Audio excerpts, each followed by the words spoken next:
Correction, we are now 1 minute to air and the live stream has started.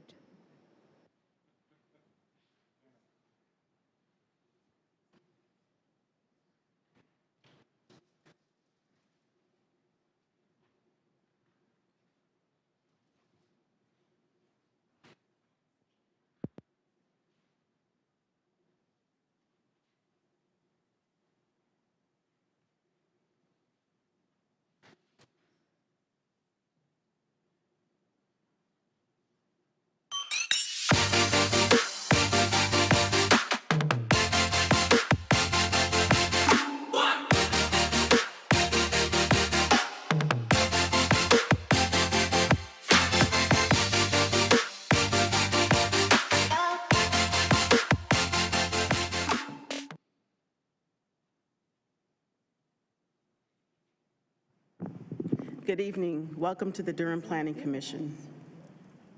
The members of the Durham Planning Commission are appointed by the City Council and the County Board of Commissioners to make recommendations to the elected officials. We emphasize that the elected officials have the final say on any issue before us tonight. While this meeting is being conducted in person, it is also accessible using the Zoom virtual meeting platform. In the virtual meeting platform, public participants do not have the ability to talk or be seen on video by default. In order to maintain meeting decorum and a discernible record of the meeting, the chat function has been disabled. For those attending in person, if you plan to speak on an agenda item tonight, please go to the table to my left and sign up to speak. When speaking, please state your name and your address clearly when you come to the podium. Please speak directly into the microphone. If you are attending the meeting virtually, you will be given the ability to speak at the appropriate time. If you have pre-registered, your name will be called so you can make your comments just like an in-person public hearing.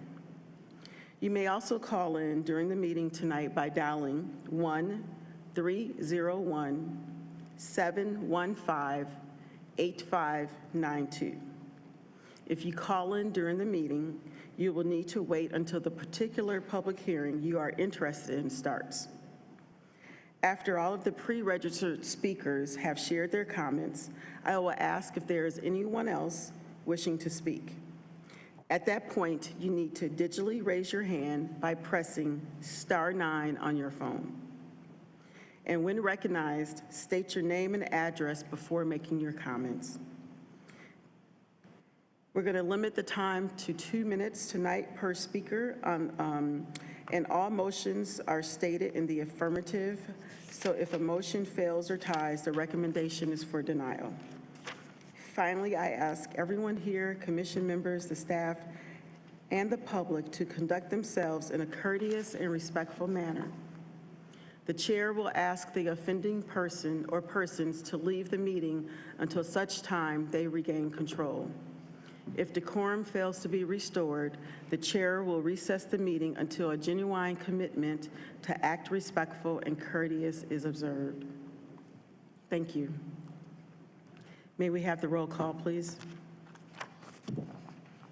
Chair Cameron. Here. Vice Chair Chikaris. Here. Commissioner Baker. Here. Commissioner Cutright. Here. Commissioner Graves. Here. Commissioner Durham. Here. Commissioner McIver. Here. Commissioner Morgan. Here. Commissioner Cease. Here. Commissioner Trapp. Here. Commissioner Valentine. Here. Commissioner Young. Here. And Commissioner Zuri Williams has requested an excused absence, which we do not need to vote on. Thank you. We have an established quorum. Item 3 on the agenda is the approval of the minutes and the consistency statements. Do we have a motion to approve? Motion to approve, Madam Chair. Is there a second? Seconded. It's been moved by Commissioner Trapp and seconded by Commissioner Morgan to approve the minutes and the consistency statement. All in favor, please say aye. Aye. Opposed? The ayes have it. Motion carries.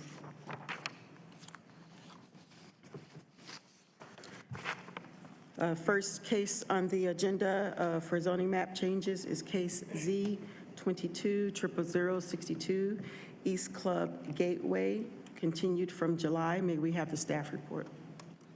Thank you, Madam Chair, Madam Vice Chair, members of the Commission. Aaron Kane with the Planning Department.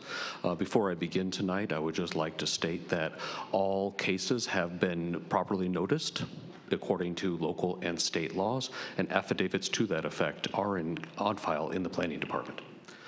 The first case we have before you tonight, as you mentioned, is continued from the July 11th, 2023 meeting. It is case Z 22-00062, East Club Gateway. It is a proposed zoning map change. Staff would also like to confirm that mailing notices were sent within 600 feet of the site to all the parcels that you can see highlighted on the map before you.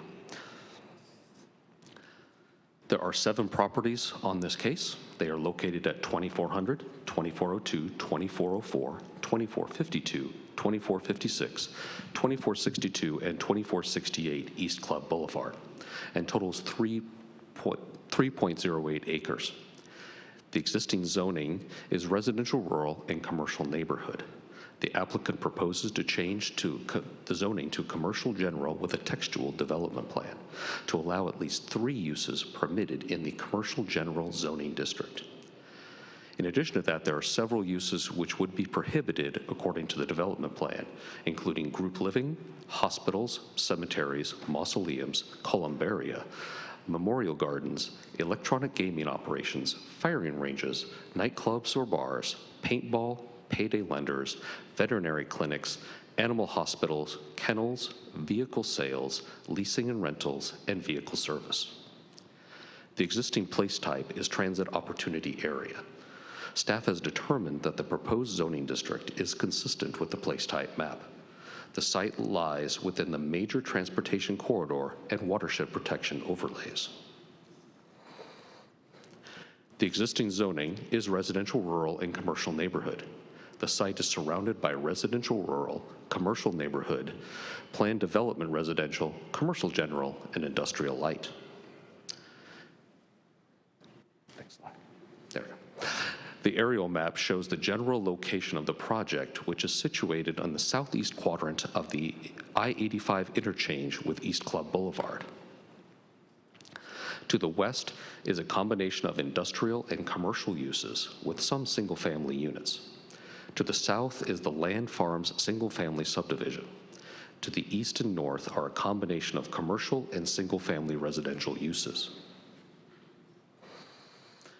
There are several notable commitments on the development plan, which includes a minimum of 3 uses for a site, a prohibition of several uses which were listed previously, a $15,000 contribution to the Durham Dedicated Housing Fund, and a 6-foot-tall fence or wall installed along the property line with the adjacent parcel. A neighborhood meeting was held in accordance with UDO requirements on November 4th, 2022. 3 community members were in attendance. There's been no community input at this point on Social Pinpoint. Staff determines that the proposal is potentially in the public interest due to providing an array of commercial uses for Durham residents and being generally consistent with the place type map. Staff and the applicant are available to answer any questions. Thank you. At this time, the chair is opening the public hearing. Do we have the applicant present for comments?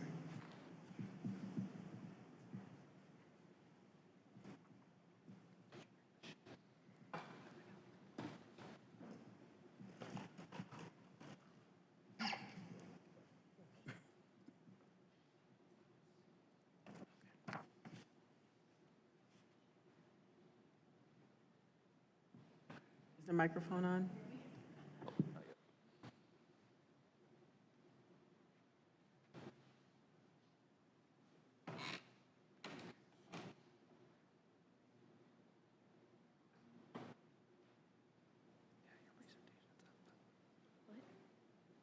Speak loud. Here we go. Oh, okay. How do I share the presentation? Okay, all right, perfect. Sorry. This case has been full of technical glitches. Thank you for hearing our case again. My name is Katie Hamilton, and I'm here with Gander Development from 2310 South Miami Boulevard, Suite 235. I wanted to start off by apologizing for not being here last month. We did have a technical glitch, and we did not receive the notice that we were on the agenda. I had thought we were on this month's agenda based on previous conversations with staff, so I do apologize. We would have definitely been here if we had known, but we do realize that it was an inconvenience for all of you and for the community as a whole that we were not here. So we wanted to, again, say that we were sorry to staff and the commission and the community for not being here and wasting everyone's time. With that, I'd like to introduce who we are as Gander Development. This is the first time I've been before this commission in this role. Gander will be 2 years old this upcoming October. We are a Durham-based development company with 2 landscape architects, a super sites expert, and we just recently hired a civil engineer for our team. We received funding from local developers and, or local investors, and have started working on projects across the Triangle recently. We're excited to bring forward our first text-only development plan for the city, for the property shown in red.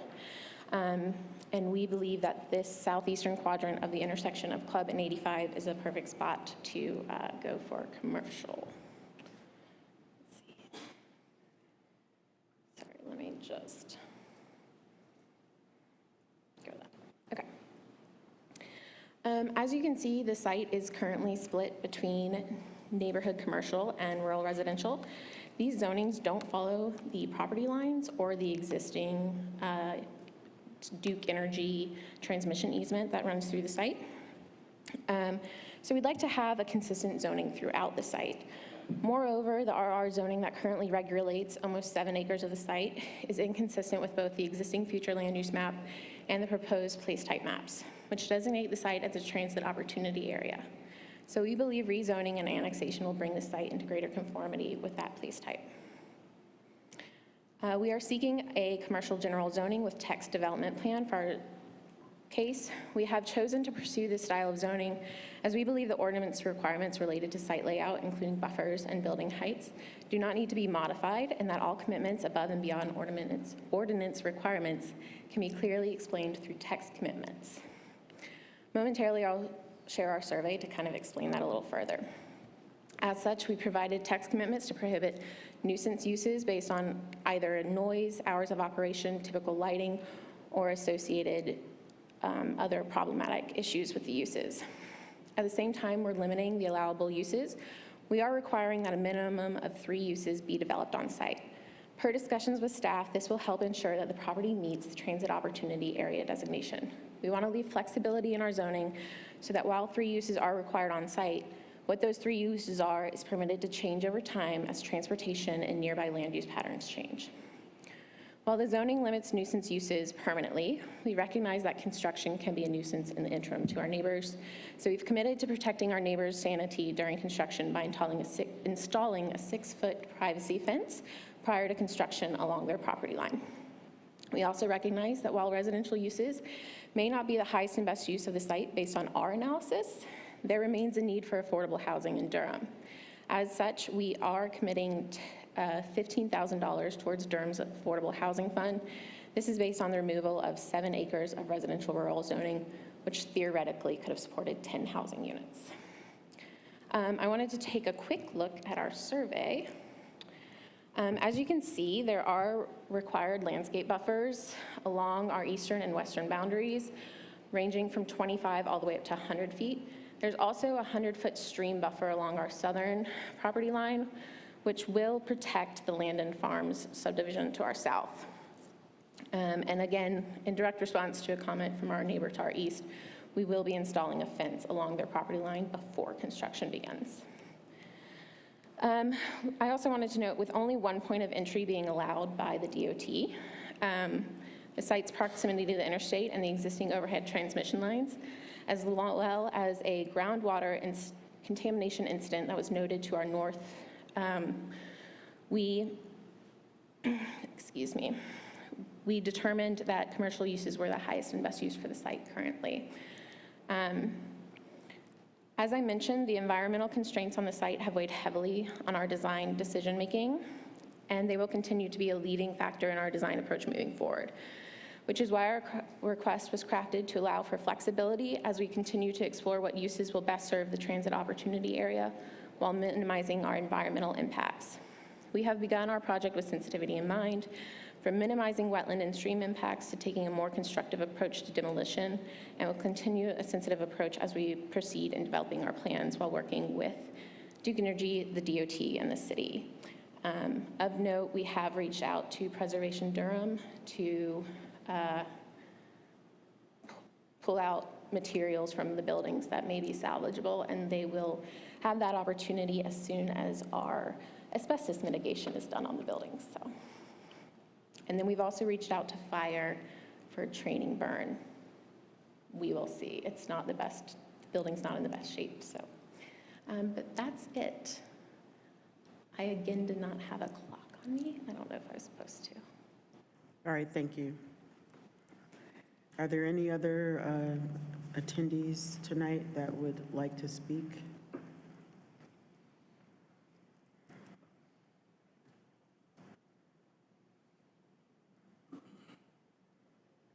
I don't see any on Zoom. No one has raised their hand. All right, I'm going to close the public hearing, and we are now open for commissioner discussion and questions.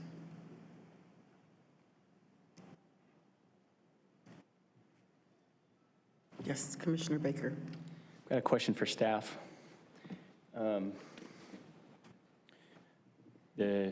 The requested zoning would allow all sorts of retail arranged in many different ways. You could have it set way back from the street and surrounded by parking, correct? That is correct under our current ordinance, yes. And the transit opportunity area in the comprehensive plan calls for an arrangement of buildings on sites to be such that people can take transit and walk to those places, transit-oriented development. How is that consistent? Sure, well, so while you can have a more auto-oriented design under commercial general, that does not preclude from having a more transit-oriented design within that zoning district. In addition, right now, the way our comprehensive plan and our UDO are set up is that the only real opportunities for an alignment between the place type or the place type of TOA would be either the downtown design districts or one of the compact neighborhood design districts, which are specifically assigned for the compact neighborhood tier. Or the downtown tier. We don't really have a mechanism at this time in our current UDO to have a more transit-oriented design district outside of those tiers. So as we work forward, once the comprehensive plan is adopted and we look to redo our UDO, that is certainly one of the things that we will be tackling, is having new zoning districts that have a better alignment to our place type map. Okay, two things. One, it doesn't preclude it, but I mean, I would just guess right now that's not what they're going to build here. Two, we have been asking for an addition of 2 to 3 new zoning districts for several years on the Planning Commission. So is there a reason why we haven't seen that? Other than, I mean, I might direct that to Scott Whiteman, but other than wanting to make sure we had the comprehensive plan completed, made sure we had a vision and a community buy-in as to how we wanted to grow in the future, and therefore a roadmap, so to speak, for how we want our ordinance to eventually be drafted. We have amendments to bring the UDO more into compliance with the comprehensive plan on the agenda today, right? Yes. Okay, that would be a good place. It's a good starting point, and this will be an incremental process until we can get a new UDO drafted.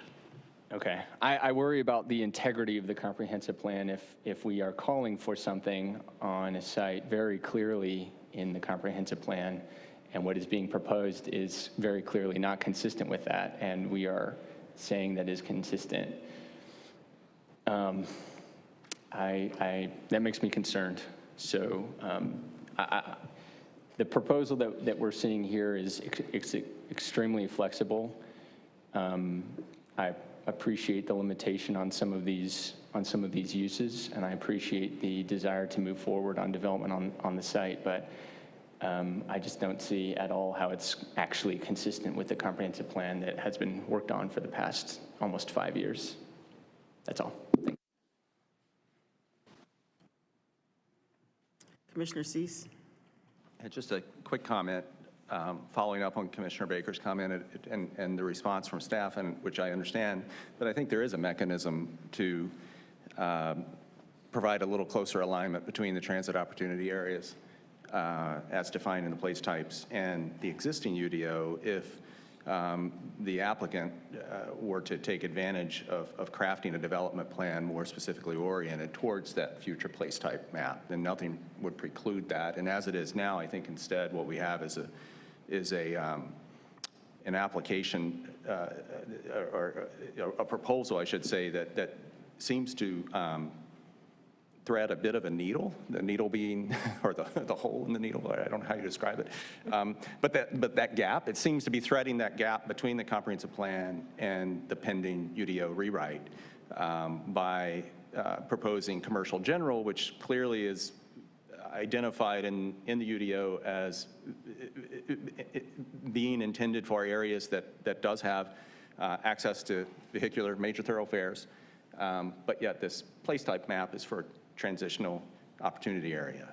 And I think with more specificity and clear expression of exactly what is intended, that gap could be closed. Independent of that, I do have some concerns. I think this was touched on at the last meeting just very briefly, maybe in the staff report, maybe in the question and answer discussion that we had just very briefly.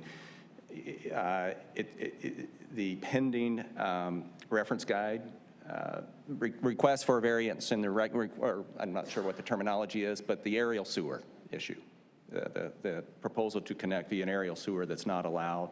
Do you have any comments on that?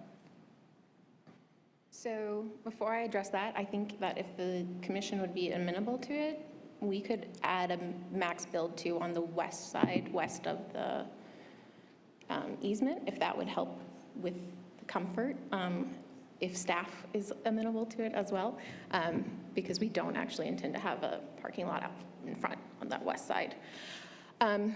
As for the aerial crossing, the issue that we ran into is that Landon Farms sewer is too high for us to get under the stream at any point along our entire property line.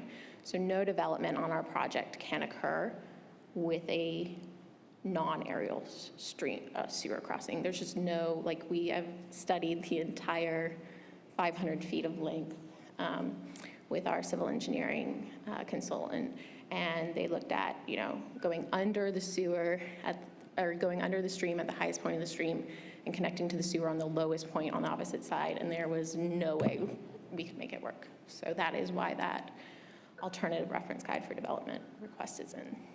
Thank you. Commissioner Morgan.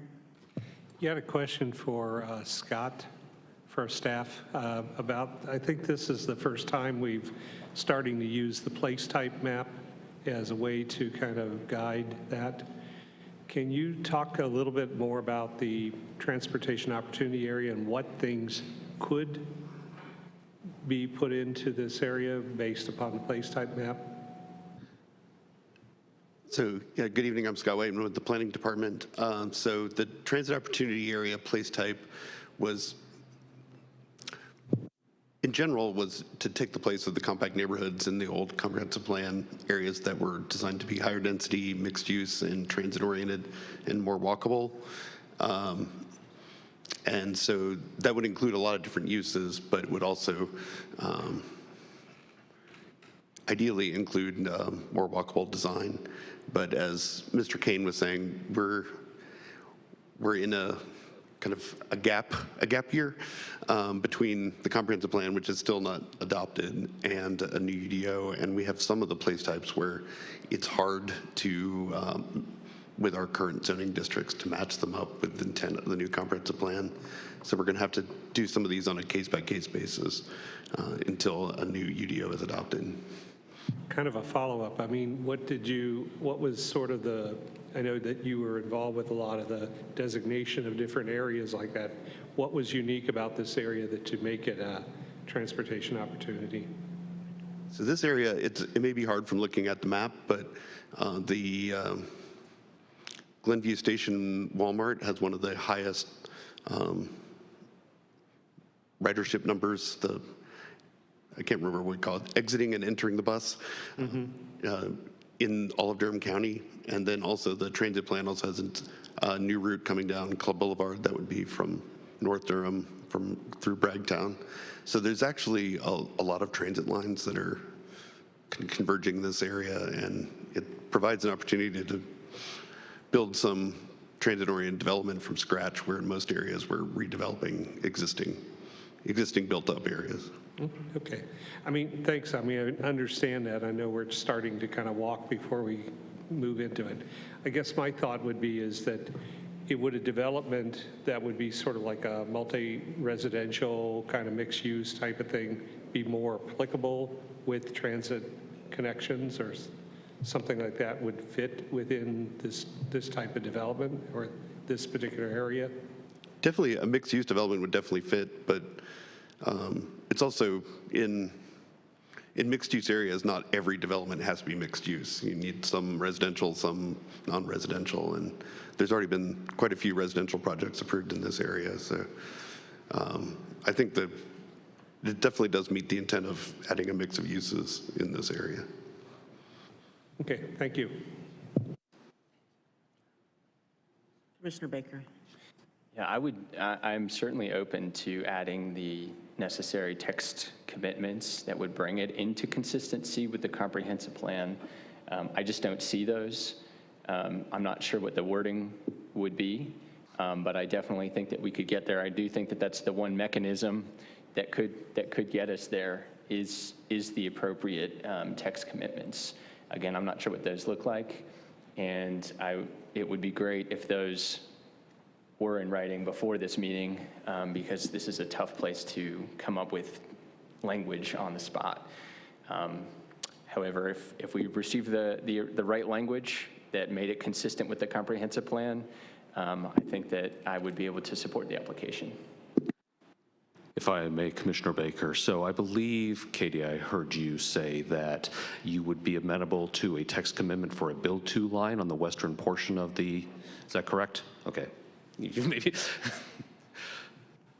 So I believe, and staff can correct me if I'm wrong, the setback in CG is 25 feet. So I think we would be fine with a build-to zone between 25 and 35 feet, if that would work, so that we're within 10 feet of the setback. And that would be west of the Duke Energy transmission easement bisecting the site, So staff can work with the applicant to finalize the language and get that prepared for the city council hearing. Okay. Thank you. Any other commissioner comments? Vice Chair Shigaris. Would that, this is for city staff, I believe, would that take care of the aerial sewer crossing issue? No, that would not address the aerial sewer crossing issue. That's just regarding location of the buildings on the site itself. Thank you.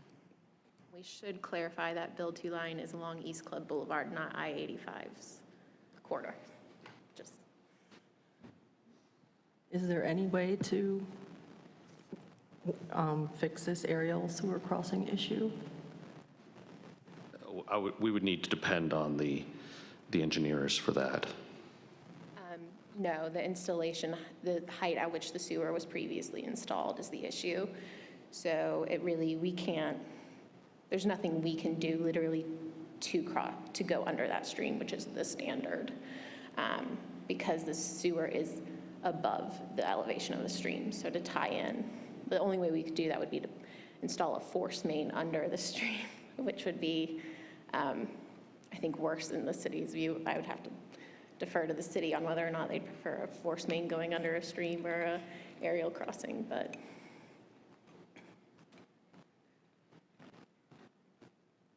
most towns I work in don't want pump stations more than necessary, so that's my assumption.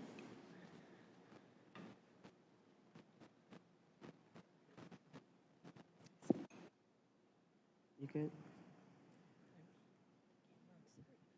Yeah, I think the information about the aerial sewer crossing was provided just for your information to know that's what they're asking for. So it would either be approved by the city as part of this application, or they would have to come back and get a revised extension agreement with a different solution. So it's probably not, unless the idea of an aerial sewer offends you so much you can't support this, it's probably not important to the deliberation on the land use. Thank you. Any other comments or questions? May I have a motion to move this case forward? Madam Chair, I would make a motion that we take case Z22-00062, East Club Gateway, to be forwarded to the city with a favorable recommendation. With, I guess, is there appropriate proffers? With the associated proffers. With the associated proffers, I make that amendment. Thank you. It's been moved by Commissioner Morgan and seconded by Commissioner Trapp to move case Z22-00062 forward with the additional proffers, sorry, forward with the favorable recommendation. May I have the roll call vote? Chair Cameron, Yes. Vice Chair Shigaris, Yes. Commissioner Baker, No. Commissioner Cutright, Yes. Commissioner Graves, Yes. Commissioner Durham, Yes. Commissioner McIver, Yes. Commissioner Morgan, No. Cease, No. Commissioner Trapp, Yes. Commissioner Valentine, No. Commissioner Young. No. Motion passes 7-5. Thank you.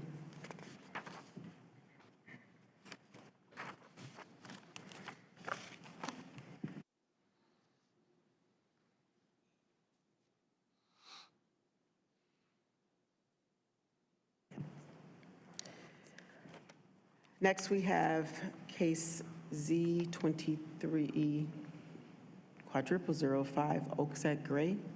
May we have the staff report? Thank you, Commissioner. Thank you, Chair. Before we begin, I'd like to state for the record that this case has been noticed following all applicable state and local regulations, and the notice area is shown on this map. Letters were mailed on July 21st, and notice signs were posted on July 25th. This site is located at 321, 323, and 325 Gray Avenue. It is just under half an acre in size. The proposal is to construct 8 townhouses on a site where there are currently 2 unoccupied single-family homes. The existing place type is established residential. If approved, staff recommends changing the place type to apartment and townhouse neighborhood. The existing zoning is residential urban multifamily, and the proposal is to change the zoning to residential urban multifamily with a development plan. The site is surrounded on 3 sides with residential urban multifamily zoning, with residential urban 5-2 to the east. The aerial map shows the general location of the project. It is in a predominantly single-family residential area. There's only one stipulation on the proposed textual development plan, and that is to limit the structures on the site to no more than 8 townhouses. The applicant held a neighborhood meeting on February 1st, 2023. 14 community members attended that meeting. There's one comment shared via social pinpoint, and it is shown in attachment E. Staff has determined that the proposal is inconsistent with the current place type map designation of established residential. since the proposal is to construct townhouses in a predominantly single-family residential area. Staff recommends that, should the zoning map change be approved, that the place type map designation be changed to apartment and townhouse neighborhood. Staff has also reviewed the proposal against relevant policies in the draft comprehensive plan. Staff has determined that the proposal meets 11 of the 22 relevant policies, and an additional 2 policies are undetermined at this time. Staff does not expect every proposal to meet every policy in the draft comprehensive plan, so please keep that in mind as you make your deliberations. Staff and the applicant are available to answer any questions.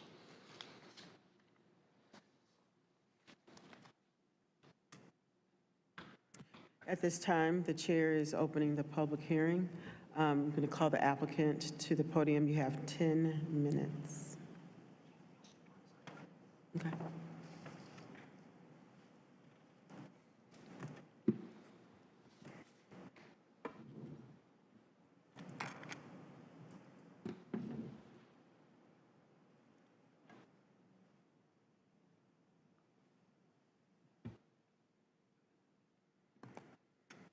Can you all see the presentation?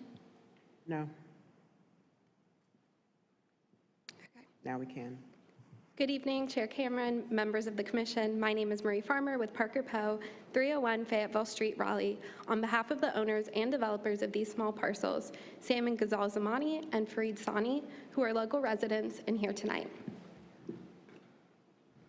This request is to rezone 3 parcels totaling less than half an acre located on the corner of Gray Avenue and Gurley Street to allow for the development of 8 townhouse units. These parcels are located on the same block as Union Baptist Church and Mount Gilead Baptist Church, less than a mile from downtown. As you can see, 2 of the parcels contain single-family homes and the other parcel is vacant. These homes themselves are vacant and uninhabitable due to multiple city code violations, including large cracks in the foundation and rotting ceilings. There are also several trees located on these parcels that would be located in the project buffer, and right-of-way would be dedicated at site plan for a sidewalk on Gray Avenue. We are requesting to add a development plan to the existing zoning designation of RUM to allow for the development of no more than 8 townhouse units. The proposed density is consistent with the current flume designation for the property. And while we agree with staff's recommendation regarding the place type, we would like to point out that this request would promote a variety of housing types, and that the current ER designation specifically contemplates smaller infill sites that are difficult to develop and require design flexibility, which perfectly describes this property. This is a picture of the draft place type map. The green star is where this property is located. And as you can see, it is within 1 mile of the downtown designation. And there is also apartment and townhouse neighborhood, which is what city staff has recommended this place type map be switched to directly down the street. There's also neighborhood services and community institution all within the same location. Adding a development plan to the existing zoning designation of RUM will not change the housing types or height allowed on this property. The only thing that changes is the permitted density. With the existing zoning, 5 townhouse units can be built on the property by right. This request is simply to allow for 3 more units. This request is substantially consistent with the draft comprehensive plan by providing a new housing type and meeting the UDO standards for setbacks, sidewalks, open space, tree coverage, ADA accessibility, landscaping, and stormwater. And finally, this request is compatible with the present zoning by adding a development plan to the existing designation and proposing an already permitted use at a slightly higher density to meet demand in Durham. Thank you for your time. We look forward to answering any questions you may have. Thank you. Is there anyone here who wishes to speak on this case?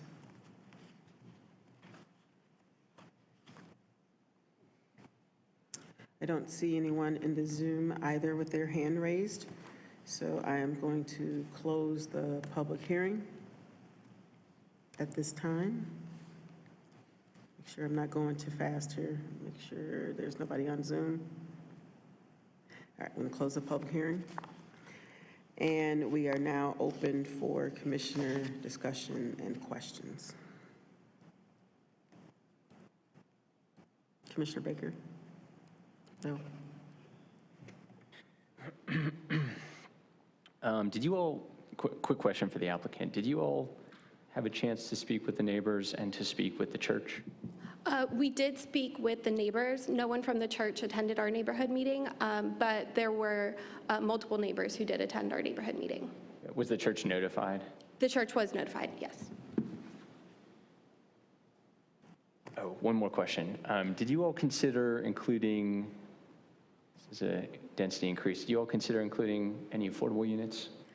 So because of the small scale of this development, income-restricted units is not a possibility. However, the reason that the developer is seeking this slightly higher density is to create a smaller unit size that will be more attainable. So that is the ultimate goal for this project. What's the unit size? The average size will be around 2,000 square feet, and they're aiming for between 2 to 3 bedrooms. That's pretty big. Okay. Yeah, this is, I think it's good. Three lots, one empty lot, 2 homes that are in disrepair, to consider adding additional units. This is a rapidly gentrifying area, and so I think that needs to play into our thinking on this. That's something that's on the top of my mind right now. What kind of impact will that have on the surrounding area? So just something that I'm considering right now as we continue with our Planning Commission discussion. Commissioner Cease? Thank you.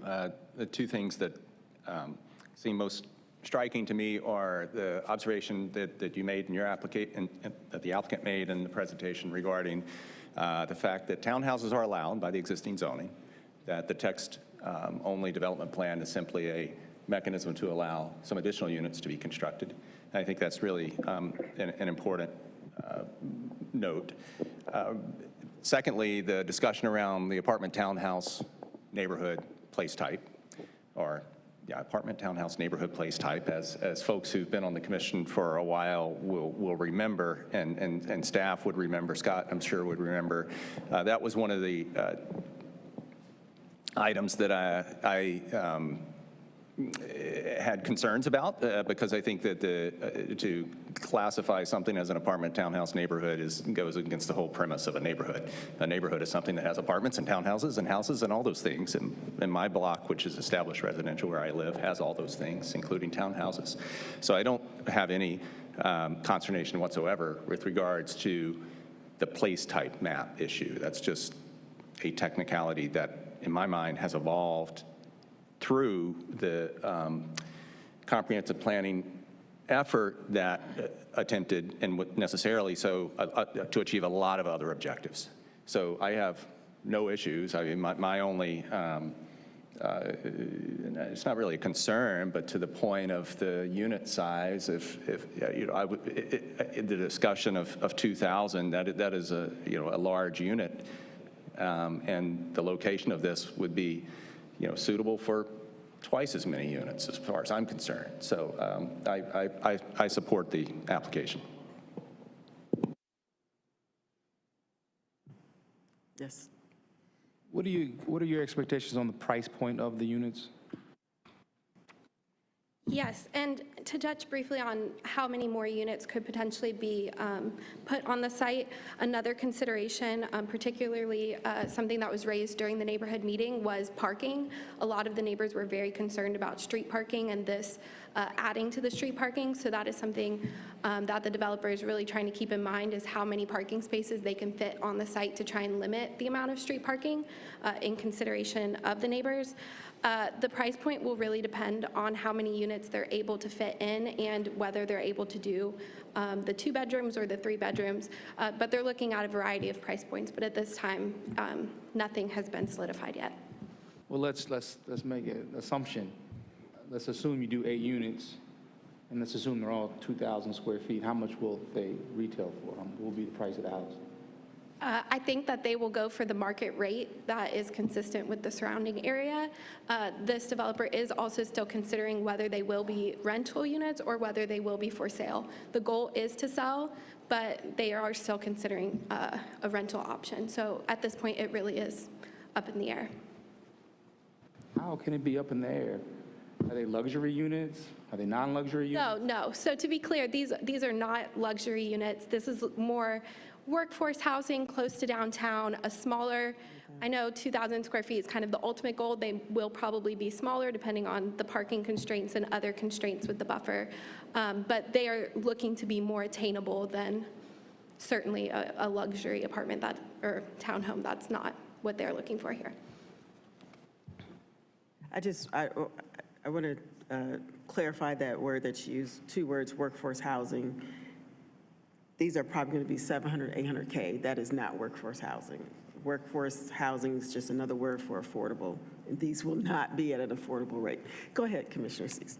Thank you. I appreciate that point, which I completely agree with. That's important, and I wanted to clarify as well when I said I would support more units. I would support more units under the premise that they would be substantially smaller and more accessible to a broader market. I wanted to clarify that.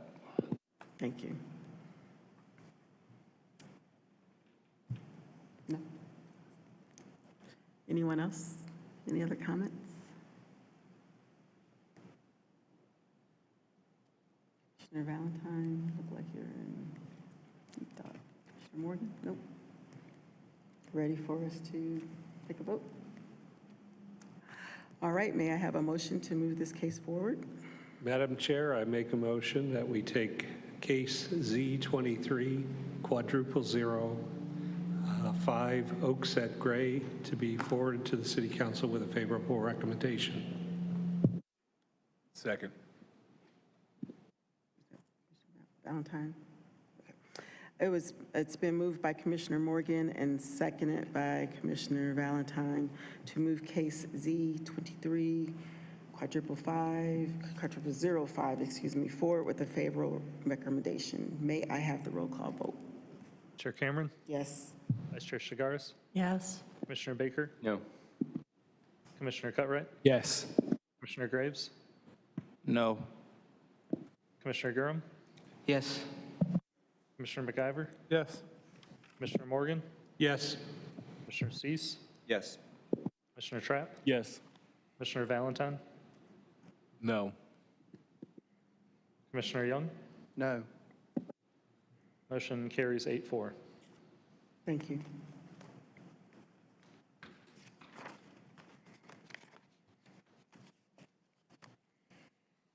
Next up, we have case Z22 00058 Hopson Road Apartments. I believe we have a recusal request. Yes, Chair, I just need to be recused because of my association with part of the applicant team. Thank you. Did we vote on that? Or no, just, all right, thank you.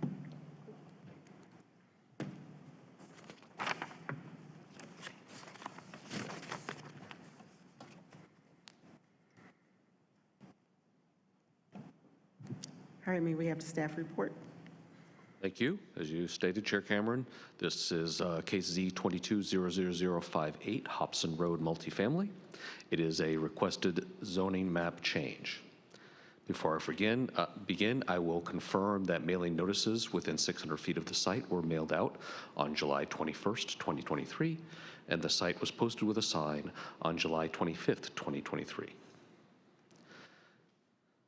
The site is 17.266 acres and located in the southwest quadrant of Hopson Road and Keystone Park Drive.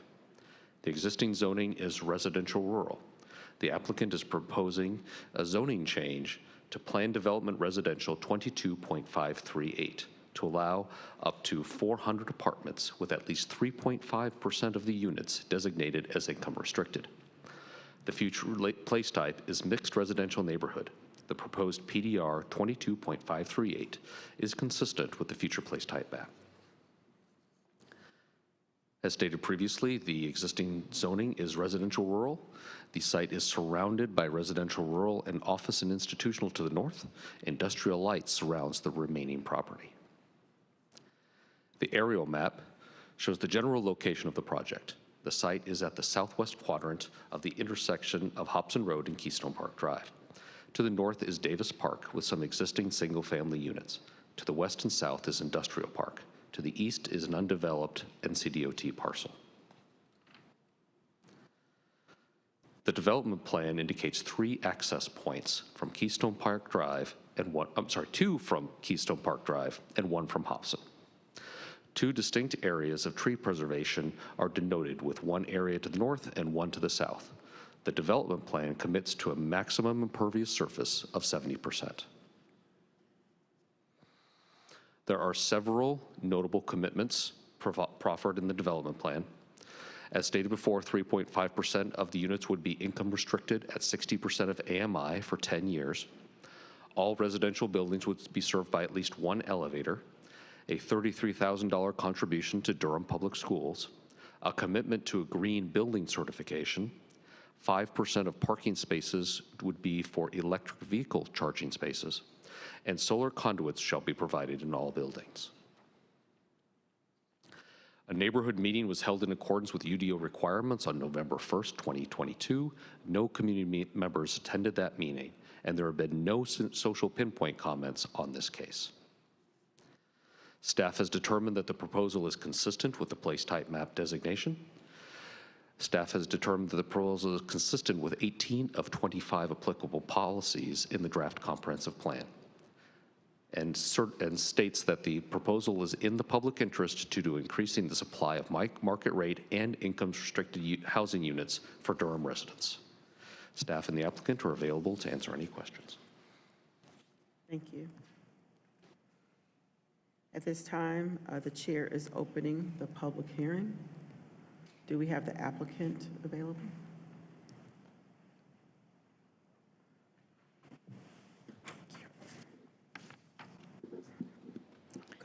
Good evening, Chair Cameron. I'm Jamie Schwadler with Parker Poe at 301 Fayetteville Street here on behalf of the applicant.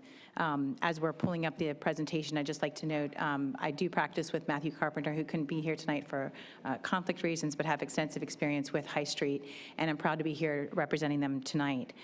With me tonight is Josh Dix with High Street, as well as Reinald Stevenson, our traffic engineer, and they're going to be available to answer any questions. This request is to add both market rate and affordable housing to this area that has existing infrastructure and in a manner that's consistent with the place type map designation of mixed residential neighborhood designation. I don't know if the presentation is up yet.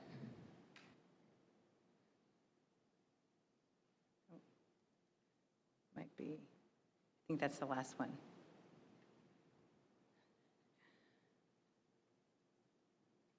Do you need me to pull it up? Right there, thanks. All right. So the images you'll see on their screen are just some examples of other residential multifamily projects that High Street has completed throughout the country. And the notable aspect of this slide is that none of these projects look alike. And that's because there is no single template that High Street follows. They really look to react to the area in which they're developing, and each site is designed and constructed to fit the context of the neighborhood that it's in.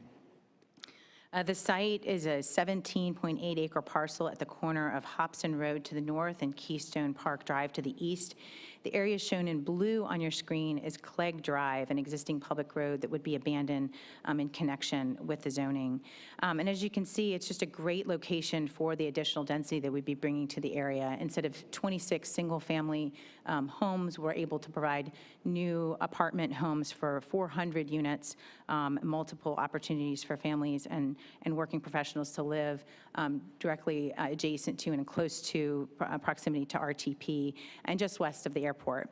The surrounding uses are a mix of residential, but as you can see on the screen, there's a great deal of existing R&D facilities, office parks, and places where people are already commuting to work.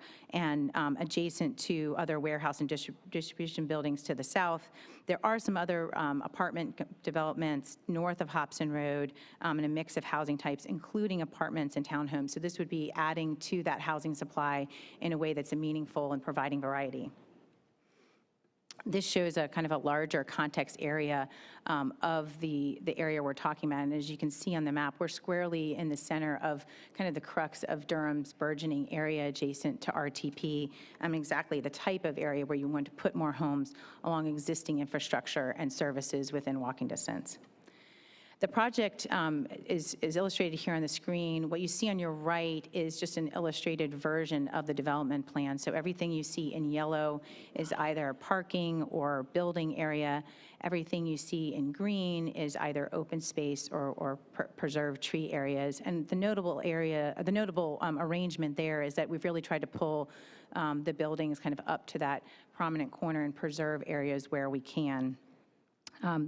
The open space and tree preservation also focuses on that northwest corner, kind of in the center of your screen there, where we're trying to preserve existing trees at the northwest corner of the site. And the green area at the south will be a recreational area with a stormwater pond. But that arrangement allows us still to fit the 400 elevator-served apartment units and provide for 3.5% of the units, which is about 14 units, to be affordable housing units as defined with the city and in our proffer at 60% AMI for 10 years. In addition, we're offering 5% of the parking spaces would be EV charging spaces to bring this on par with what we've seen in other jurisdictions and the demand that we have for EV charging. Solar conduit for future solar connectivity, the architectural standards that Mr. Kane hit on earlier, sidewalk connectivity, and tree preservation and open space, all commitments in addition to the affordable housing that we're providing here. And that affordable housing commitment is significant because what Durham has been able to do is have units brought forward consistent with Policy 39 of the new comprehensive plan, which calls for actual affordable units where possible. The 60% AMI is, of course, very meaningful for folks living and working within the park to be able to live where they work and reduce their commute times. The city staff has been great working with us on that proffer and that text commitment. There would be a restrictive covenant that would be recorded along with this commitment that would really provide for the developer to oversee and administer the affordable housing program, really take that administrative burden off of the city. And that's really significant for this developer because they've administered affordable housing units in other jurisdictions and can really understand what that oversight requires. It also requires an annual compliance report submitted to the city in connection with the city's program. In addition to that commitment, the project is also designed to meet requirements for one of the following green building certifications, LEED, Energy Star, and you can see them on the screen. The reason we have the flexibility is that those standards are changing and ever improving, and so we want to make sure that we have the flexibility to choose the one that's right for this project while still having a minimum baseline of quality control. The solar conduit shall be provided in all buildings to allow for the future possible installation of solar panels. There are some legal issues preventing direct installation of solar panels for apartment dwellers. We're following that issue, but this would allow us to put in the trunk lines essentially to allow that to be provided in the future if those legal burdens are cleared. And then a minimum, as said, of the parking spaces to be electrical vehicle charging stations, along with the 70% maximum impervious that Aaron mentioned earlier.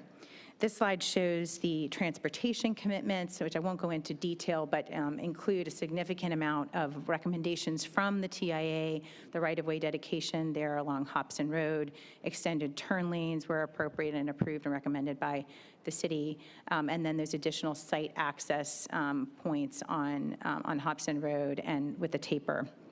Ryan Stevenson is here in the audience to provide any questions that you have on that. But the significance there is not only making the recommended transportation improvements, but also the 10-foot shared pedestrian path along the Hopson Road frontage and providing more pedestrian connectivity in this area.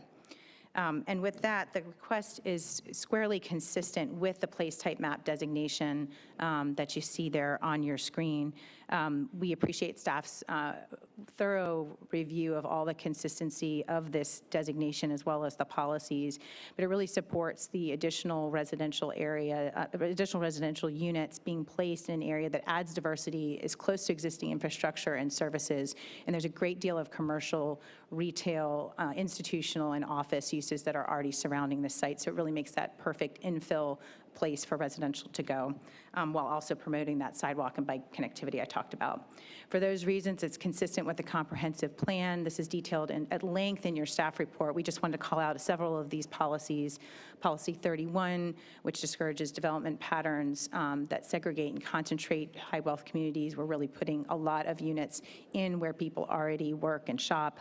Policy 39 speaks to the affordable housing commitment and providing that directly with this as a text commitment here. Policy 47 talks about healthier housing and lowering utility costs. That really speaks to our solar conduit and the green energy certification programs we've committed to, as well as the Policy 77 and 107 goals, which are innovating building practices and preserving sensitive natural areas that I mentioned there on the northwest corner of the site. We appreciate staff's conclusions and thorough evaluation in the staff report and their work with us to make this a really high-quality project with a lot of proffers that speak to the issues that you all have talked about at length in many of your previous hearings. So we appreciate the opportunity to be before you today, and we look forward to answering any questions, but would appreciate a positive recommendation going forward to council. Thank you. Thank you. Do we have any community members here that would like to speak? We do have 2 additional people signed up, but I know they're with the applicant.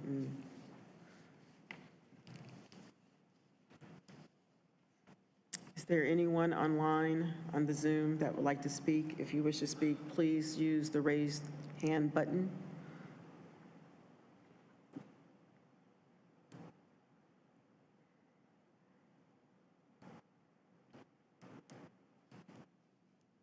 All right, I'm going to close the public hearing at this time, and we are now open for commissioner discussion and questions. Commissioner Cartwright. Thank you, Chair. For the applicant, just a couple quick things. Regarding the affordable housing, one, I appreciate the efforts. It's always nice to see something proposed in some of these applications. 3.5% feels a little light for this development. I'd like to see at least 5% on these, and it's only 10 years. Policy 39, I believe, states 30 years. So I'd like to see that stretched out as well. Any chance we could make some amendments in that regard?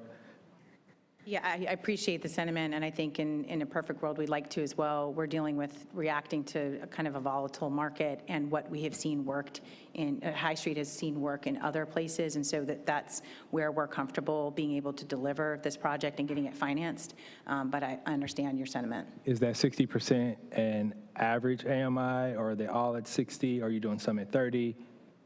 All of the 14 units would be at 60%. All at 60. Okay. I'd like to support this project. I think it has some good things, right? We always want to see an increase in density. I think it's a good infield project. I'm disappointed in the affordable housing aspect, and so I'm struggling right now about whether I sort of hold you accountable on that in that regard. I feel like we need this. An additional 6 units is not a lot. I feel like there are probably some things that can be done here to stretch to that and to push this to 30 years. So I'm a little torn. I'm leaning towards approving it, but I'm still undecided. Thanks.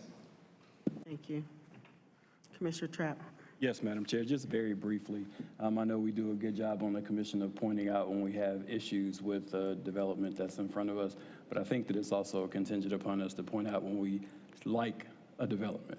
So for me, this is one that checks all the boxes, the commitment to market rate and also to having income restricted while looking at LEED, green building certification, tree preservation, and the open space. It knocks it out of the park. So I'm definitely in favor, and thank you for your work on this. Commissioner Cease, and then.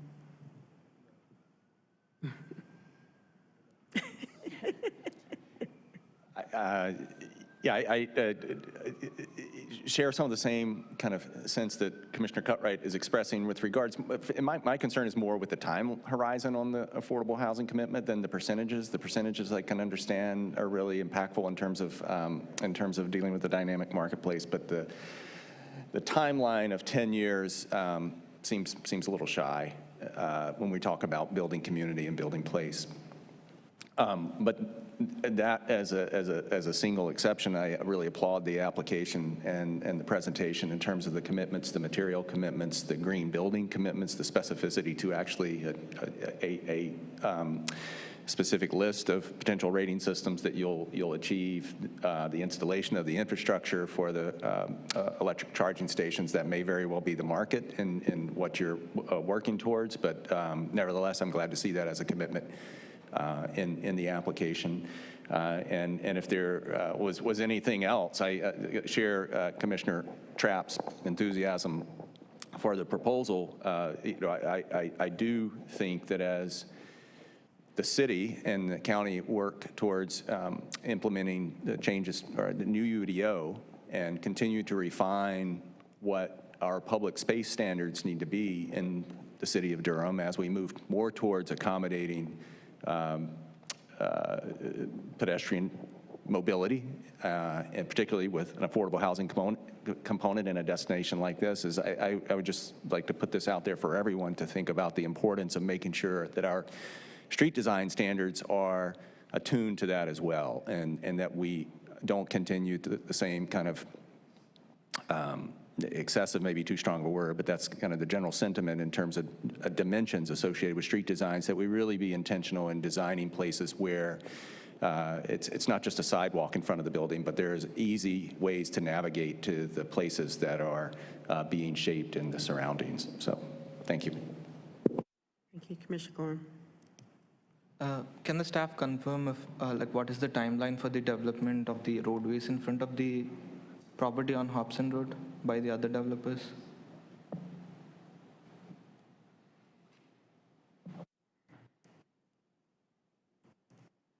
Earlene Thomas, Transportation.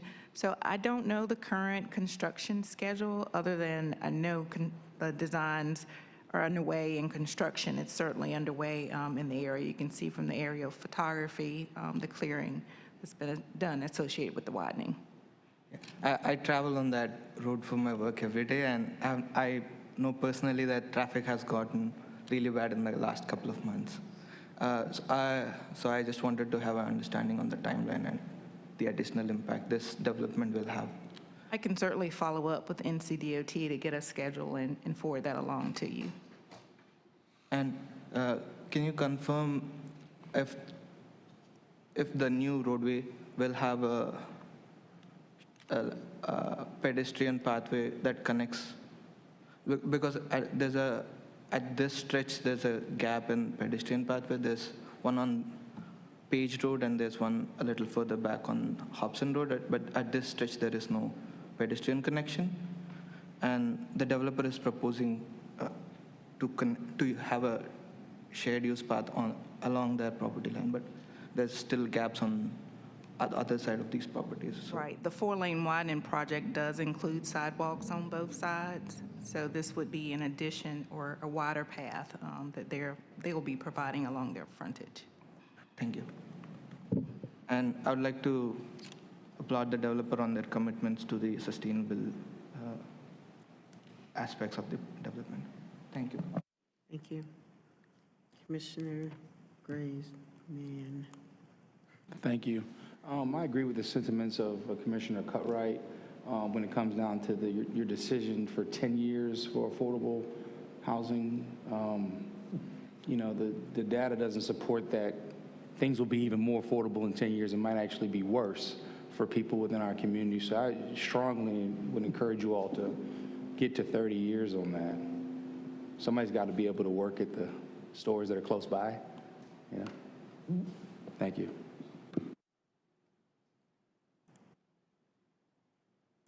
Commissioner Baker. I also share those sentiments about the affordable housing, and really it's about the timeline. I actually thought the city's definition for the affordable housing in the UDO was tied to 30 years. Am I wrong about that? That's correct. It's a 30-year tenure for definition of affordable housing. Where they do match the definition is the 60% of AMI for rental. Okay. But that doesn't mean this would be 30 years. This would be 10 years. Yeah, that's why the term income restricted is used instead of affordable. Got it. Okay. Jamie, you guys can't go to 30 years? I'd love to be able to explain how the research, and they've been able to do this in other markets, said that that's, viable here. I think we will continue to look at that. We'll continue to evaluate it. It's not something that we can commit to tonight, but we'll talk about it. Okay. And I hope that, I understand there's frustrations with the terms and wishing that it could be longer. I think what we can do is offer the best project that we know we can underwrite and finance and get these units on the ground, which we think is really meaningful and impactful for people that'll be moving into these units in 2 years, instead of trying to shoot for something that we don't think is feasible. So I understand the sentiments. It's not that we're not ignoring them. It's that we're trying to use the market data that we've had and work as a successful model in other places to bring affordable units to the ground here, and that's what we're trying to do. All right. Would really like to see 30 years. That said, green building, this is a question that I have almost every single time one of these kinds of cases comes to us. And I don't know that we've ever seen this commitment that I can remember. I can remember 1 or 2 cases that we've seen in the past with the solar connections, but I don't think we've ever seen a commitment like this to green buildings. So I do really appreciate that. Jamie, one more question. You were talking a little bit about some sort of barrier to actually putting solar panels on the roof. Could you just re-explain that very, very briefly? Sure. When you have a single-family home, it's easy because you can meter it for the actual occupant. When it's a multifamily dwelling, it's difficult because the metering is different, and for the common space elements, it's been challenged in certain areas. And so, again, what we want to do is make sure we're setting this up for success, not to be challenged by some, obscure legal issue, but that once that's resolved, that could be revisited and those panels could be installed in the future. But because we're kind of tracking that in other jurisdictions, this is not the only other jurisdiction that we've run into that. There's been other challenges that we're trying to monitor. Okay. That's all for me. Thanks. Anyone else? Any other comments?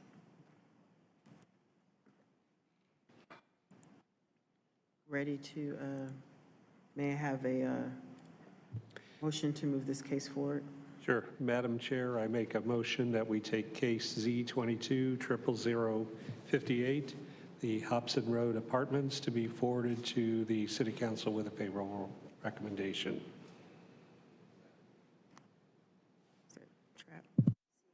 Cease. Okay. It's been moved by Commissioner Morgan and seconded by Commissioner Cease to move case Z22-00058 with applicable proffers forward with a favorable recommendation. May I have the roll call vote, please? Chair Cameron, Yes. Vice Chair Shigars, Yes. Commissioner Baker, Yes. Commissioner Cutright, Yes. Commissioner Graves-Mans, No. Commissioner Durham, Yes. Commissioner Morgan, Yes. Commissioner Cease, Yes. Commissioner Trapp, Enthusiastically, yes. Commissioner Valentine, Yes. Commissioner Young. No. Motion carries 9-2. Thank you. Next up, we have case Z22-00043, Wake Olive Apartments. At the advice of the county attorney, in order to have a clean decision, I am recusing myself from this case, as I have an active variance case in another jurisdiction with this legal counsel. Therefore, Vice Chair Shigars will preside over this.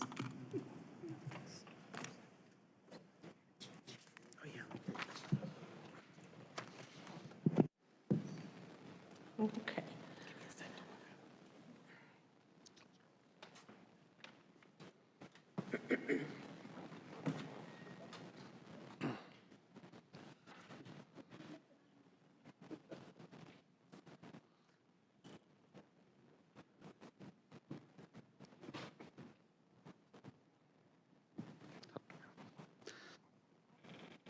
Vice Chair Shigaris. Yes, we have the staff report. This case is Z22-00043, Wake Olive Apartments, and it is our last proposed zoning map change of the evening. Staff can confirm that mailing notices were mailed out to all parcels within 600 feet of the site on July 21st, 2023. The site was posted with a sign on July 25th, 2023, and all affidavits of notices are on file in the Planning Department. The site is a collection of 2 parcels totaling 12.16 acres located at 5247 and 5255 Wake Forest Highway. The existing zoning is residential rural and residential suburban 20. The applicant is proposing a planned development residential 17.928 zoning district to allow up to 218 multifamily units. The future place type map is mixed use neighborhood. The proposed PDR 17.928 is inconsistent with the future place type map. If approved, staff recommends to change the place type map to apartment and townhouse neighborhood. The existing zoning, as mentioned previously, is residential rural and residential suburban 20. The site is surrounded by residential rural and residential suburban 20 zoning districts.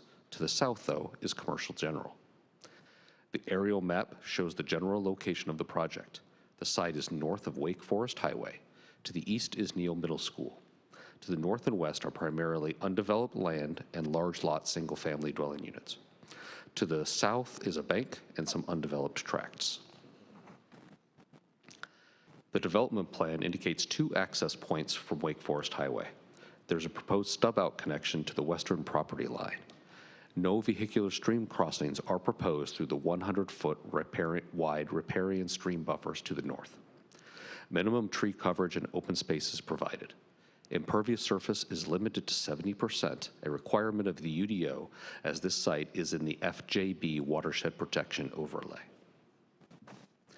There are several notable commitments on the development plan, including a $33,000 contribution to Durham Public Schools, increased size of erosion control basins, a limit of mass grading to 50% of the site, and additional stormwater control measures. A neighborhood meeting was held in accordance with UDO requirements on May 4th, 2022. 7 community members were in attendance. 1 social pinpoint comment has been received by staff in relation to this case, with 1 opponent concerned with the increased traffic congestion and loss of rural land. That attachment is in your packet. The proposal is deemed inconsistent with the place type map designation due to 1 proposed use for the development. If approved, staff recommends a change to apartment and townhouse neighborhood. Staff has determined that the proposal is consistent with 15 of 27 identified applicable policies in the draft comprehensive plan. This proposal is potentially in the public interest due to the increase of housing opportunities to the residents of Durham. The proposal is potentially not in the public interest due to the inconsistent proposal to the place type map and other comprehensive plan policies. Staff and the applicant are available to answer any questions you may have. Thank you. At this time, the Vice Chair is opening the public hearing. I'll hear from the applicant. Just have to get the PowerPoint up, excuse me.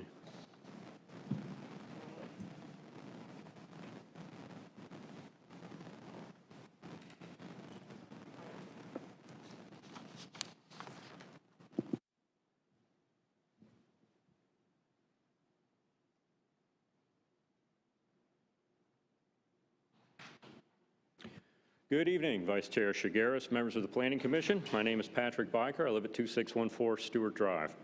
I'm an attorney with Morningstar Law Group, and I'm here tonight representing KDM Properties, which will be the developer of this 12-acre site that KDM has under contract from Redeeming Development Group. Joining us tonight on Zoom is KDM's Vice President, Peter Crossett.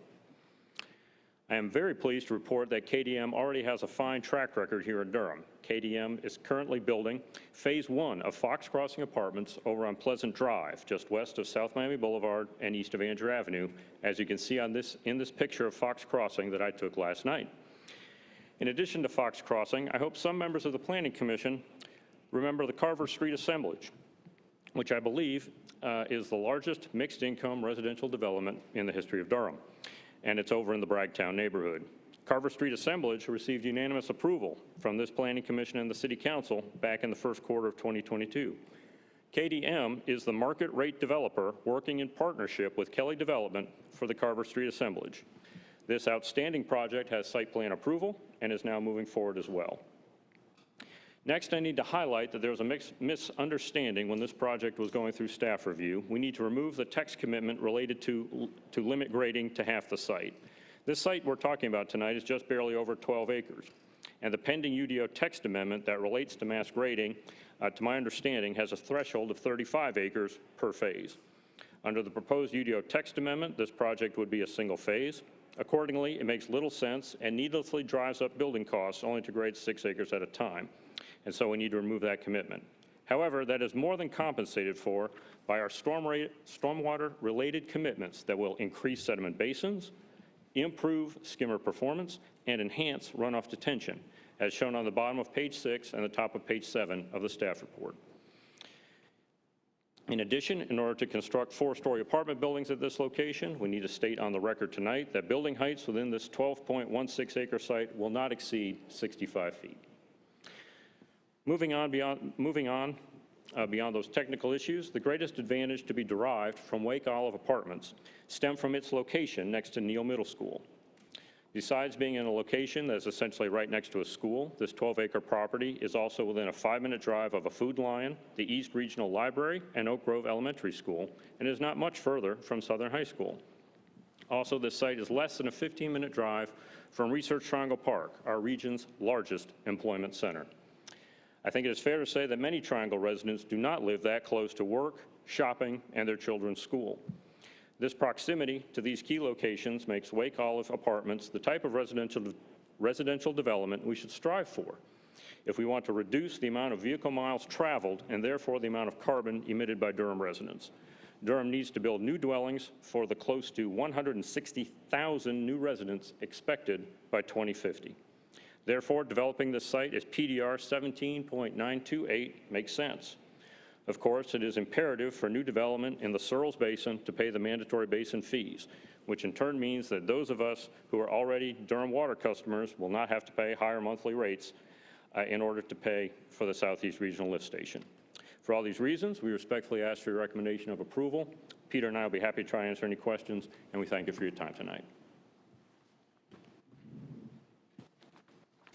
Thank you. Are there any community members in person that have signed up to speak?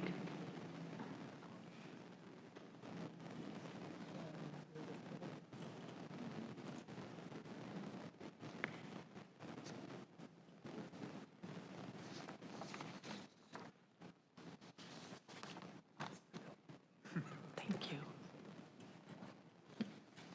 Okay, Pam Andrews.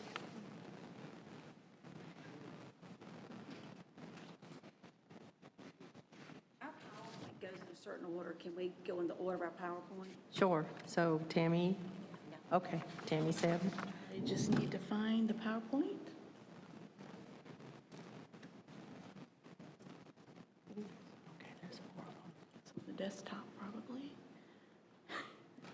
I'll let you try. Close it, yeah. Scroll it up. No, you There we are. Thank you, Alex. Patrick, don't close it. It's Patrick. That's okay. All right, thank you. All right, let me get this ready. Okay, my name is Tammy Sawaya. I live on Baptist Road in Durham, North Carolina. And what I want to talk about and focus on is the fire and EMS, which is top of my concern right now. And I want to start off by a personal story, thank you, that I had a distant family member on Baptist Road that called EMS in the last month, a potential heart attack, and there was no EMS available to come and get him. So he had to drive himself, or his wife had to drive himself to the hospital. Thank goodness everything worked out okay. But that's a personal story, and that touches my heart, and that scares me. I have a husband who also has heart problems, and it scares me to death. So this area, as you know, it's been bombarded by growth.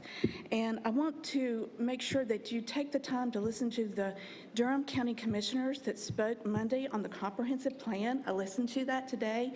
And some of the things that I'm going to reference is what they spoke about. They have all come out, except for one, and taken a site visit of our area.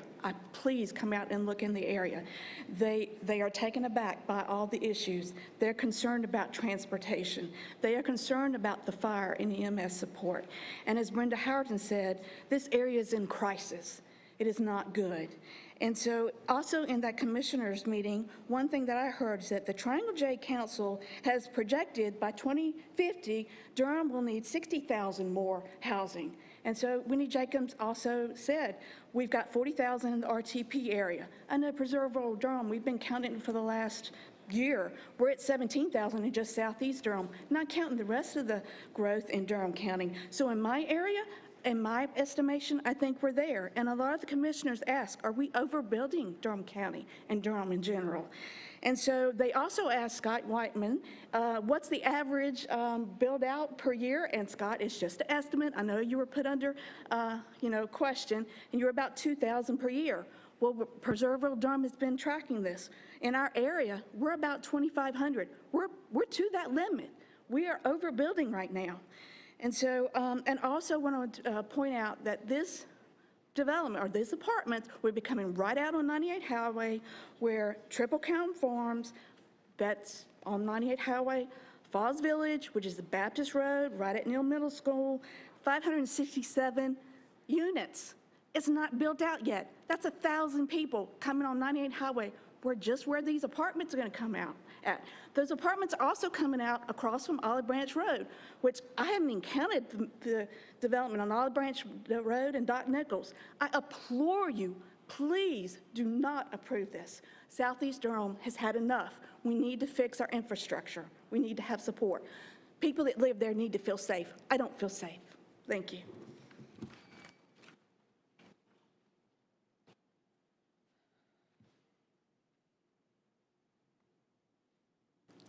Alex, I have a question before we start.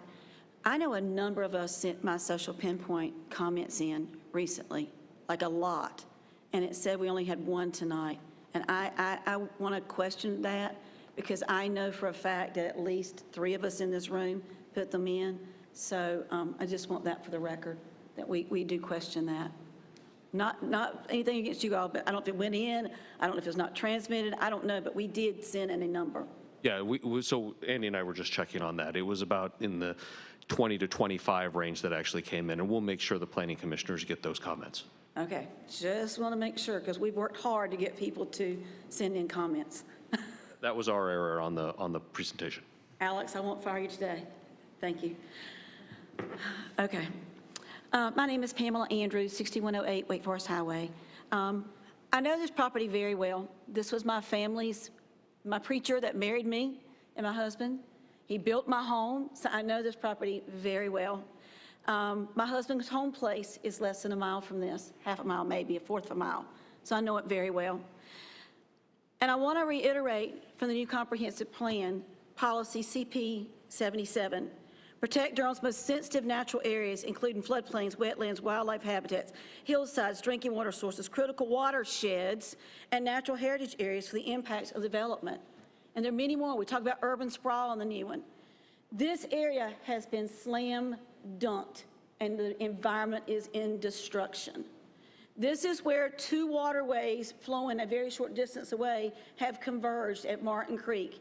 Even using the new technique of flocculants, the levels were 3,009% above what the standards are supposed to be. Even when our own city leaders have monitored the fact that developed land, 40.7% increase in nitrogen, 47.7% increase in stream rank erosion, causing a phosphorus increase. These are serious ones, but we have talked with an NC State professor who says we're up to 45% higher chlorophyll A than we're supposed to be in Falls Lake. Here is a picture taken from an airplane.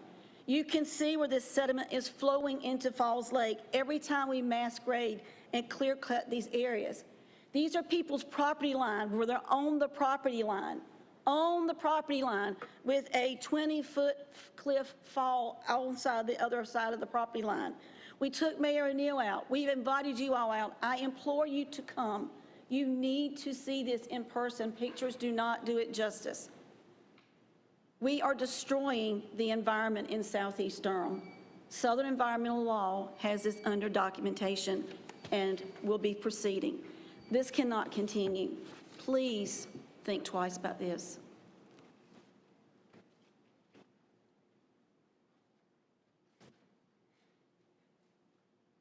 Slide.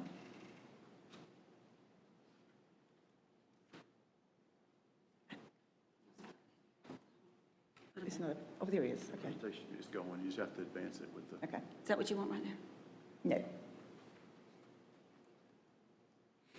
Okay, there's some my name is Rebecca Freeman. I live at 1818 Southview Road in this same community, and I go by this area often. I try to stay away from that area because the traffic is so very, very bad. But there are some things I want to tell you about tonight with the secondary impacts of the blasting, which I assume is going to be done in this area because it's always done in these locations here with the triassic soils and the topography that's there. The damages that are occurring to neighboring homes, as you can see here, is in picture one, there's no, I don't know if you can tell, picture one, this has been, these wells here were damaged. There's no water. They've had to have water trucked in because of the blasting.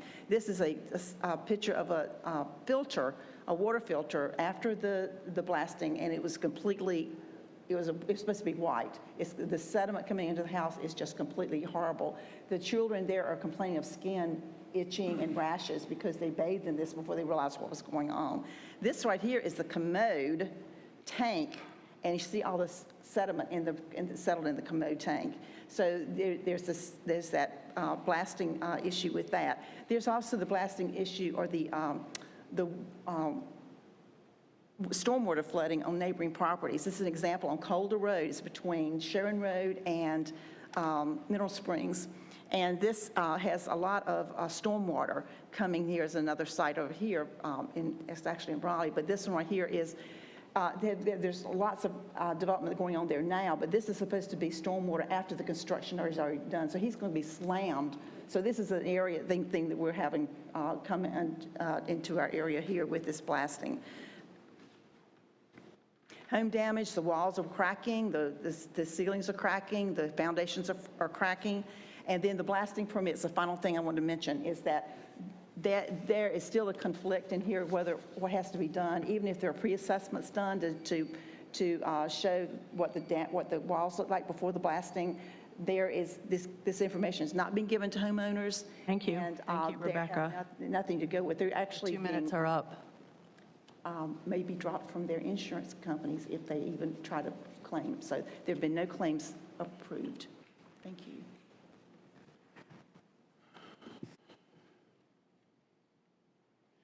Okay, so my name is Jacob Freeman. I live at 6408 Olivia Terrace. That's in Raleigh, North Carolina.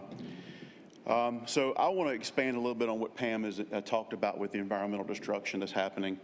So, you know, the environmental controls that are in place are obviously not adequate. I know there's been some talk about adding a bigger size sedimentation pond, but the thing that really strikes me about what I understand that these developers are able to do is the way that they're able to pump these sedimentation ponds after a 3 to 4 day rain event. So I'm really shocked that the requirement for pumping is not based on turbidity of the discharge water being equal to or less than the turbidity requirements of the creek. It's really amazing to me. And I just want to make sure that you guys understand that by approving all these things that you're putting Durham taxpayers, I know that you're the first line ultimately as the city council, but the Durham taxpayers will be fully liable for the costs associated with cleaning up Wake County's drinking water supply, which is Falls Lake primarily. So as the pictures have been shown earlier. Next slide, development growth. Currently, there are 17,400 dwellings either approved or pending, an additional approximately 41,600 people, plus additional students for the proposed charter school. There's already critical service issues before adding the additional dwellings. You can see from that statement, which was dated 22 May 2023. And so all these new people that will be coming to the area will also need these critical services, which we cannot, according to what I can see, currently cannot fully provide. The next statement, slide I want to show, and this is one I really want to sit on because, you know, if pictures say 1,000 words, this one deserves a dissertation. So you can see in yellow is where we're talking about, and you can see all the aerial shots that show all the tan areas, the land that's been completely disturbed. There is nothing living on these pieces of property, nothing.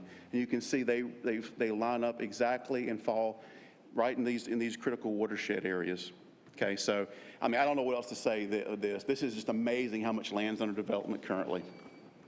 So regarding future growth, Thank you. just to Thank you, reiterate some of the Jacob. next Your statements 2 that minutes Julie are made, up. there's excess units that are planned here. Thank you for your time. Thank you. Is there a Robin Barefoot present?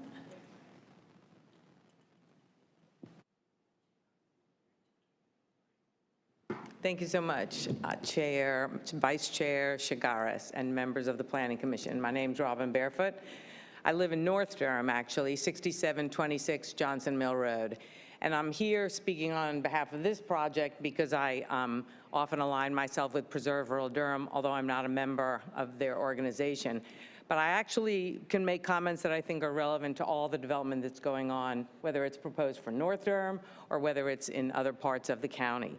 The indisputable facts are that our watersheds that have long been protected by members of this commission and other elected officials are now being violated. The creeks are ravaged, Falls Lake is compromised, adjoining jurisdictions are paying attention, and a federal lawsuit is pending. Prime agricultural land is demolished, natural heritage lands are deforested, and the timber is sold to give to the developer or the owner. EMS and safety services are beyond capacity. Residents are suffering damages which remain unaddressed by the developer, by the blasting company, by the insurance companies, and so far by the city and the county. Housing inventory is adequate based on data that we have for the projected growth. And affordable housing remains unsolved. Those are indisputable facts. And the reason why all of this as goes on is because affordable housing has become a smokescreen for overdevelopment. And affordable housing requires a lot more imagination than just clear-cutting hundreds of acres and building lots of units and charging a lot of money for them. It requires imagination to identify and rehabilitate existing housing inventory. You have to start with what you have to build something that's affordable. And so instead, developers have, paid lobbyists and influenced the rulemaking process to make sure that public hearings are down and profits are up, and that the rules and the comprehensive plan and the ordinances are diluted in such a fashion that they can build faster with less oversight. They don't even have to draw pictures anymore. I thought that was the whole point of a site plan, was to have a picture, and I understand that's not even necessarily a requirement. And so I would really want to encourage that this commission take a posture that there be no annexations and no zoning changes, and that Durham's planning department, the council, and the Board of County Commissioners cease their pro-development stature and status and posture, I think is the right word, because it's going to our detriment at this point. We are devastating the environment, we are damaging existing residents, and we need to address affordable housing in real ways for 30% AMI for 30 years, not for 60% AMI. And so I really encourage some imagination, and I'm ready to work with any of you to accomplish that. I can give you some examples from Charlotte, where they are doing amazing housing refurbishing and rehabilitation for affordable housing. They're even putting healthcare systems inside those rehabilitated properties. So let's get this work done. Let's do it in North Durham. Let's do it in Southeast Durham. Let's do it everywhere. And I appreciate your time and all the work that this takes. Thank you.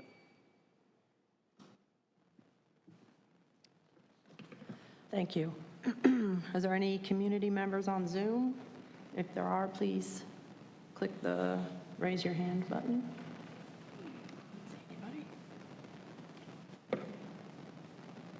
Good afternoon. This is Pam Williams. Do you hear me? Yes, go ahead, Pam. Okay. This is Pam Williams, 2130 Adventure Trail, Durham, North Carolina. I travel NC 98, this area, went to Neal, went to Oak Grove, went to Southern High School, and so did my daughters.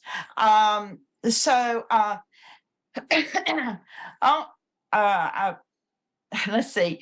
Aaron's already commented on the one comment about the traffic concerns and everything. In the afternoon, just after the 4-lane section north of Oak Grove, and the traffic backs up there, and it continues continuously to Wake Forest now. At this site, the traffic count is over 15,500 and annual average daily traffic. No TIA was completed on this project, and thus no cumulative impact in this area. Okay, so this proposed project has approximately 1,400 trips per day that's going to be added to the 15,000, which is right at 17,000. 17,000 is the maximum that they said for an arterial. Using just 12 site developments under construction on NC 98, Olive Branch, Dr. Nichols, that have been approved since 2021 would increase the dwellings in this area by approximately 3,500 dwellings. And this increase is the trips per day to approximately 28,000. 28,000. If only a half goes to NC 98, that would increase the existing 15,500 by another 14,000, where the maximum on NC 98 is only 17,000. It is only a 2-lane road. There are no plans in Durham's MPO to improve NC 98 and any roadway in this area in the 2050 plan. Please note that Southeast Durham has no 4-lane roadways to distribute this. Okay, thank you, but you get the point. We have a lot of. Next, Mimi Kessler.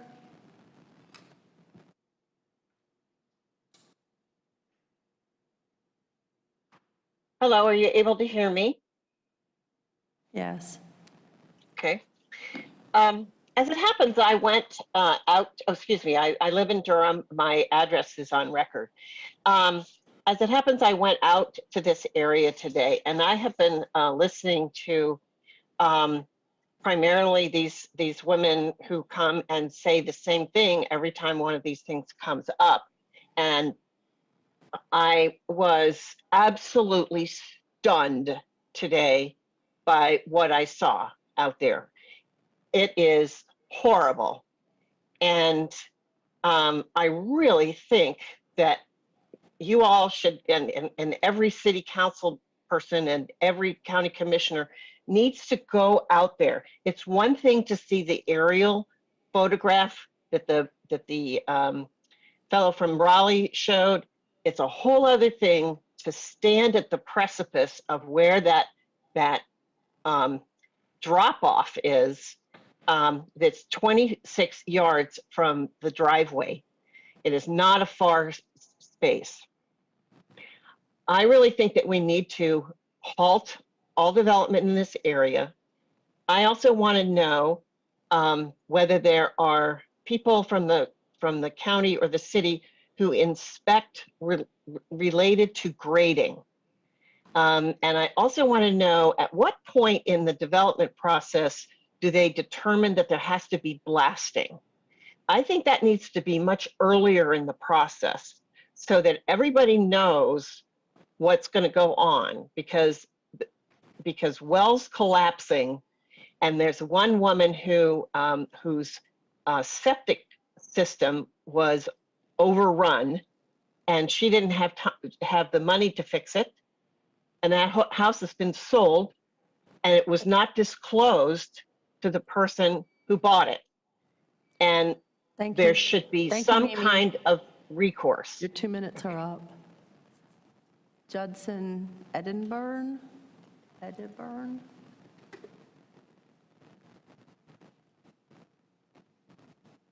Are you there, Judson?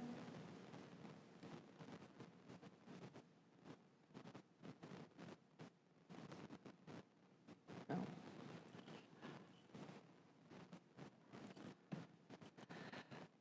Okay, the public hearing is now closed. Nobody else has their hands raised. We are now open for commissioner discussions and questions. Vice Chair Shigaris, can I be recognized? Yes. Thank you. Alexander. Alexander Cahill, Planning Department. There's a few things I just wanted to clarify on before y'all start your discussion because it may or may not be helpful. Social pinpoint, not a perfect tool. However, there's a disclaimer that if you post a comment after a date, it'll be forwarded to the next governing body. So we did receive a bunch of comments. However, they were after the agenda item was created. I forwarded them to y'all. They will also be included with the city council packet. It's an imperfect system, but that's kind of the way to delay in agenda items work. Patrick Biker stated something about a text commitment around grading being removed, and that is news to staff. That's text commitment 10. So I just want to clarify and understand maybe a little bit more, if that's okay, why that's being removed. Yes, yes, Alexander. That's KDM is a new developer proposed for this site. They have the site under contract from Redeeming Development Group, and since it's only a 12-acre site, and the proposal that KDM wishes to put forward be something that would be graded all at once. And my understanding is, I've been out of pocket for a little while, my understanding is the text commitment on mass grading would apply to sites 35 acres and greater. Is that correct? Or a phase could be up to 35 acres. Since it's under that, since it's well under that number, the limiting it to 6 acres wouldn't make sense. That's correct. So we just want to clarify, right now, as it states, is in excess of both the current requirements and requirements that would be voted on by council on September 5th. And it's being removed. That's my understanding. And again, I apologize. I was just brought in about a week ago to work on this case, so I'm still getting up to speed. But again, having worked with KDM on Fox Crossing and on Carver Street assemblage, it was, when they came in to develop the site, they were not able to agree with that commitment that the previous developer had put forward. So I apologize for the inconvenience. Thank you. Yes, sir.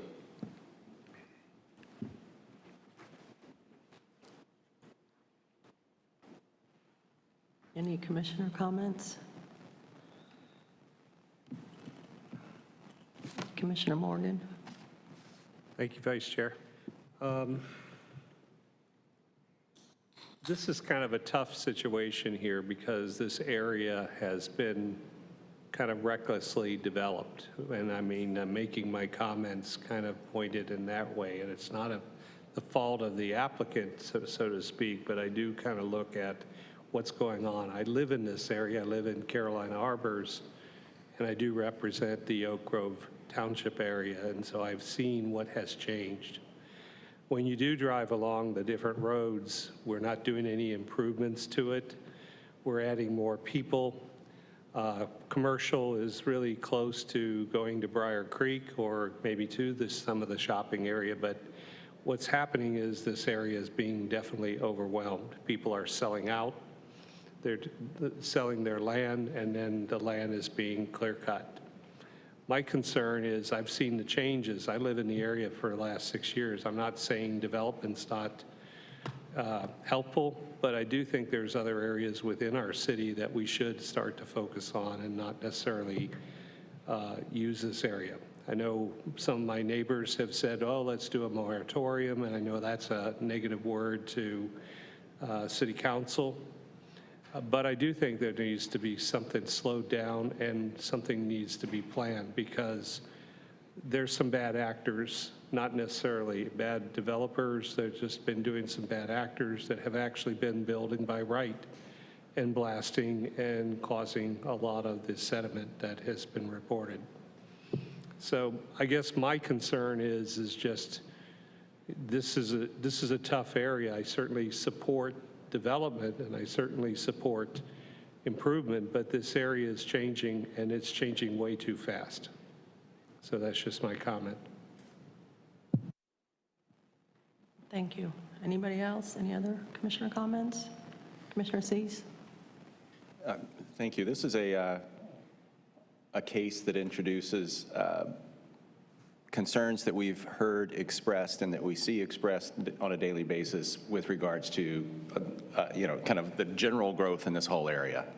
But it also raises some kind of specific questions. I have one quick clarification question for staff. I'm just noticing now that there is a reference in the staff report to mixed-use neighborhood. The graphic refers to mixed residential neighborhood. There's a subtle difference there, and it may not be important, but I was going to refer to that. Do you know which is correct in terms of the? We'll double check that. Great, thanks. So with that being said, there have been references from public comments about, and from Commissioner Morgan about, the word moratorium and about what the council should be doing, or commissioners should be doing, and how growth should be handled in this area, and the very impactful graphic associated with the aerial showing all the clear-cut areas. And I think from my perspective, the issue is not that growth is occurring. The issue is the type of growth that is occurring in those areas where there is clear-cutting and mass grading, and that what we're getting as a community, as a region, out of that is a single use in most instances in this area. And that single use is very problematic. It's very problematic in terms of stratification of different economic classes. It's very problematic in terms of trip generation. We hear all the concerns and observations about traffic in this area. But I think the bigger concern is simply that the type of growth that is occurring is problematic. It's building more of the problem than rather than less of the problem. Thank you, staff. So it's mixed use is the designated place type. Nevertheless, I'm going to refer to, stepping down from that general observation to the specifics of the site. From my perspective, the proposed place type, or I'm sorry, the place type map that applies to this through the adopted comprehensive plan is the mixed use neighborhood. The mixed residential neighborhood states clearly that residents living in a mixed residential neighborhood can easily and safely walk, bike, roll within and around their neighborhoods to get to supporting places and transit stops. Public amenities like parks, trails, and recreational facilities are found throughout. A question for the applicant. Has there been any discussion with Durham Public Schools regarding potential connections to Neal Middle, which forms a good 900,000 feet of your eastern property boundary? And then a second part of that question, the private drive that's indicated on the western property boundary, is there a commitment or an expectation that through traffic would be available, would be allowed from the light at Olive Branch Road, which is the main access on Wake Forest Highway, through to that connection? To address the, it's interesting, Commissioner Cease. I've worked with Durham Public Schools for many, many years now. And I walked to school, and part of the reason that my wife and I bought the house that we bought 27, 28 years ago was because we could walk to Rogers Hur. I have found that Durham Public Schools, to answer your question directly, no, I have not spoken to Frederick Davis about this. My experience is that they are very security conscious and are very hesitant to allow pedestrian connections that are not going to be observed by, say, a school resource officer, somebody. You have to put yourself in their shoes and look at what the worst case scenarios can be when there are, for example, family law issues in a family. So I don't want to beat around the bush. The direct answer to your question is no. I'll be happy to talk to Frederick Davis about it, but my experience with Durham Public Schools is that they are, and I can think of at least one project in particular where I thought we had adjoining property lines with a elementary school, and they were not willing to allow for a pedestrian connection from the housing to the school. it was still go out to the public right of way, come across, come in at our access point that we have security and observation for. And what about the western connection? And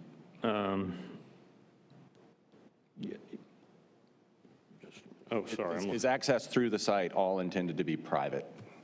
Oh, yes, that's yes, I'm sorry, I misunderstood your question. The answer to that question is yes. Okay, great.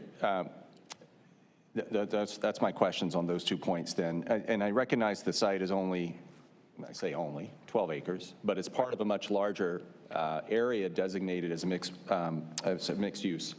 Yeah. Yeah, those are all the questions I have for you. I appreciate that distinction, Commissioner Cease.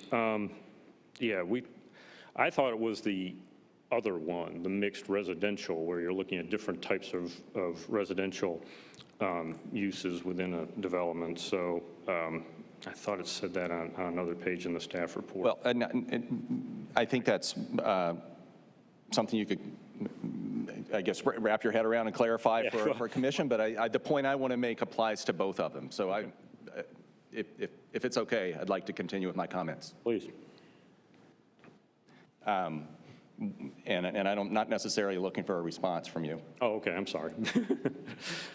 So the issue is, in my mind, that the comprehensive plan calls very specifically for this as a mixed residential neighborhood.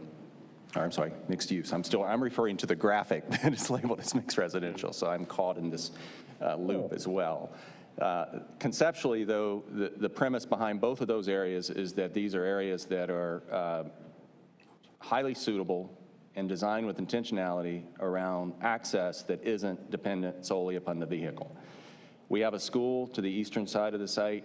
We've got commercial shopping center across Wake Forest Highway with zero kind of pedestrian provisions that anyone would consider safe. Nevertheless, it's within a quarter mile just down the road. The concerns about connectivity through this area are, expressed every time a case comes up. And we have Olive Branch Road. I'll also note that this is a area that is in the county. It's not presently in the city, correct? And so this would be an annexation proposal. The site is, I would characterize it as a mid-sized site. It's not large enough to have a lot of flexibility in terms of what can be done, but it's large enough that there could be some flexibility. To me, the kind of larger locational concern is that Olive Branch Road terminates into Wake Forest Highway, and if we're ever going to extract ourselves from this loop of developing auto-dependent single-use areas in this part of our county, then we have to be able to have connectivity established. And this is a really logical place in conjunction with that broad swath identified on the place types map, not just this moderately sized 12-acre parcel, to consider how that connectivity can extend. And there's clearly in the UDO an intention to have minimum block size requirements, but that doesn't come into play when it's all just a single ownership multifamily housing deal, and I think that's somewhat problematic. So I think there are multiple negative impacts associated with the application as it exists now. And I'll stop there. Thank you. Additional comments? Commissioner Baker? I'll keep my comments simple. I second Commissioner Cease's comments and concerns, and I will be voting against it. Thanks. Thank you. Any additional comments? Commissioner Young? Yeah, I agree. I think everyone's hitting the nail on the head with this. And the traffic at Rogers Air, the school you referenced at Chapel Hill and Cornwallis, I believe is a lot different than the traffic at 98 and Olive Branch. The connectivity to the school, I don't think we can rely on anymore, just the time we're living in. The schools are more private to keep people out because of security reasons. So the connectivity isn't there. I see more policies that this goes against with a comprehensive plan. 101 through 105, 70, 77, they're all referenced. So yeah, I'll be voting against this as well. Thank you. Any additional comments? Commissioner Valentine? Yeah, I'd just like to go on record and say that everyone in our community, city and county of Durham, should be alarmed by the environmental impact that development in this part of our city is causing. I shudder to think what the ramifications will be 25 years from now when my children are approaching middle age. And so I just want all my colleagues to think long and hard about projects moving forward in this particular area. And so we have, or we're in a position to do something about the way this particular area is being developed. And I think we need to be very intentional in that regard. Thank you. Thank you. Any further comments? I would just like to say that I noticed on the staff report that this particular parcel lies within the East Durham Open Space Plan and has on its proposal limit the minimum amount of environmental protections for trees and parks and riparian buffer spaces. There's no affordable housing in this proposal. Therefore, yeah, it's just not good. Okay, may I have a motion to move this case forward? Madam Vice Chair, I make a motion that we take case Z22-00043, the Wake Olive Apartments, to be forwarded to the City Council with a favorable recommendation. Thank you. Do I have a second? Second. It has been moved by Commissioner Morgan and seconded by Commissioner Baker to move case Z22-00043 forward with a favorable recommendation. May I have the roll call vote? Vice Chair Shigaris? No. Commissioner Baker? No. Commissioner Cutright? No. Commissioner Grace-Mans? No. Commissioner Durham? No. Commissioner McIver? No. Commissioner Morgan? No. Commissioner Cease? No. Commissioner Trapp? No. Commissioner Valentine? No. Commissioner Young? No. It's unanimous. Motion fails 0-11. 7:30, we take a recess to allow for closed captioning to catch up. They are okay going another 20, 30 minutes, and if we want to finish up the last item, we're okay to do that. There is All no right, staff excellent. presentation. Let's do it. You're up, Mr. Whiten.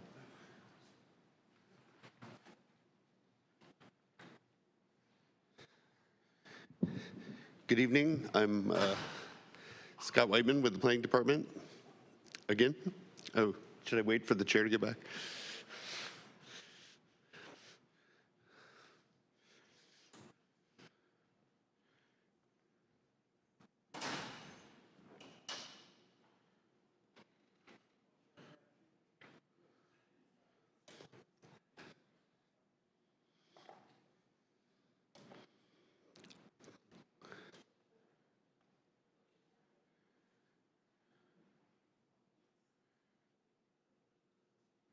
All right, so we are on number 5 of the agenda, public hearing, text amendments to the Unified Development Ordinance.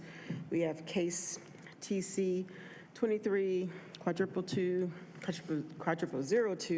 the comprehensive plan related changes. May we have the staff report?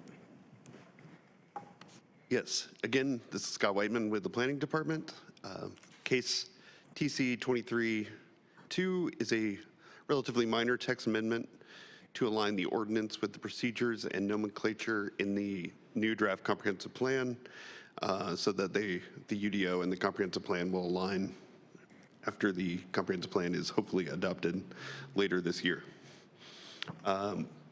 The intent is that this text amendment would be on the same agenda with the final votes of the comprehensive plan, so there'd be no gap in between the adoption of the comprehensive plan and the changes to the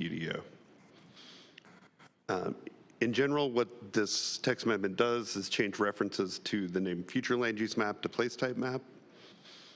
It adds or amends procedures for criteria to amending the place type map, the future growth areas, and the urban growth boundary. It establishes a process for a biannual evaluation and assessment report as recommended in the comprehensive plan. And as a reminder, this is intended to be a more robust review of the comprehensive plan every other year to recommend changes to allow it to ensure that it does not get out of date with where we are as a community.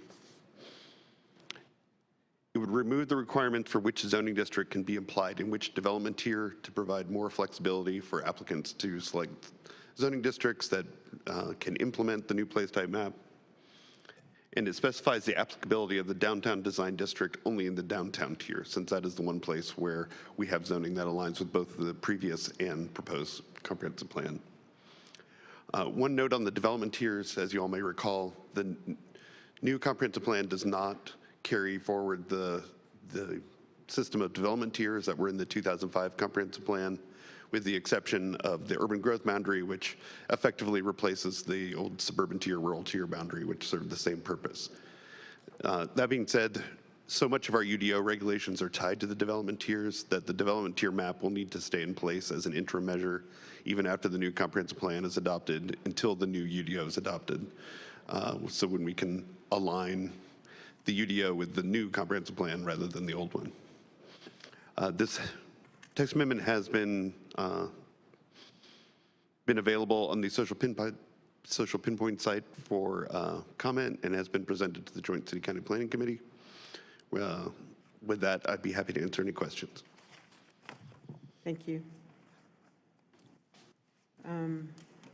This is a public hearing. The public hearing is now open. Do we have any comments from the community? All right, we have one person signed up, Rebecca Freeman.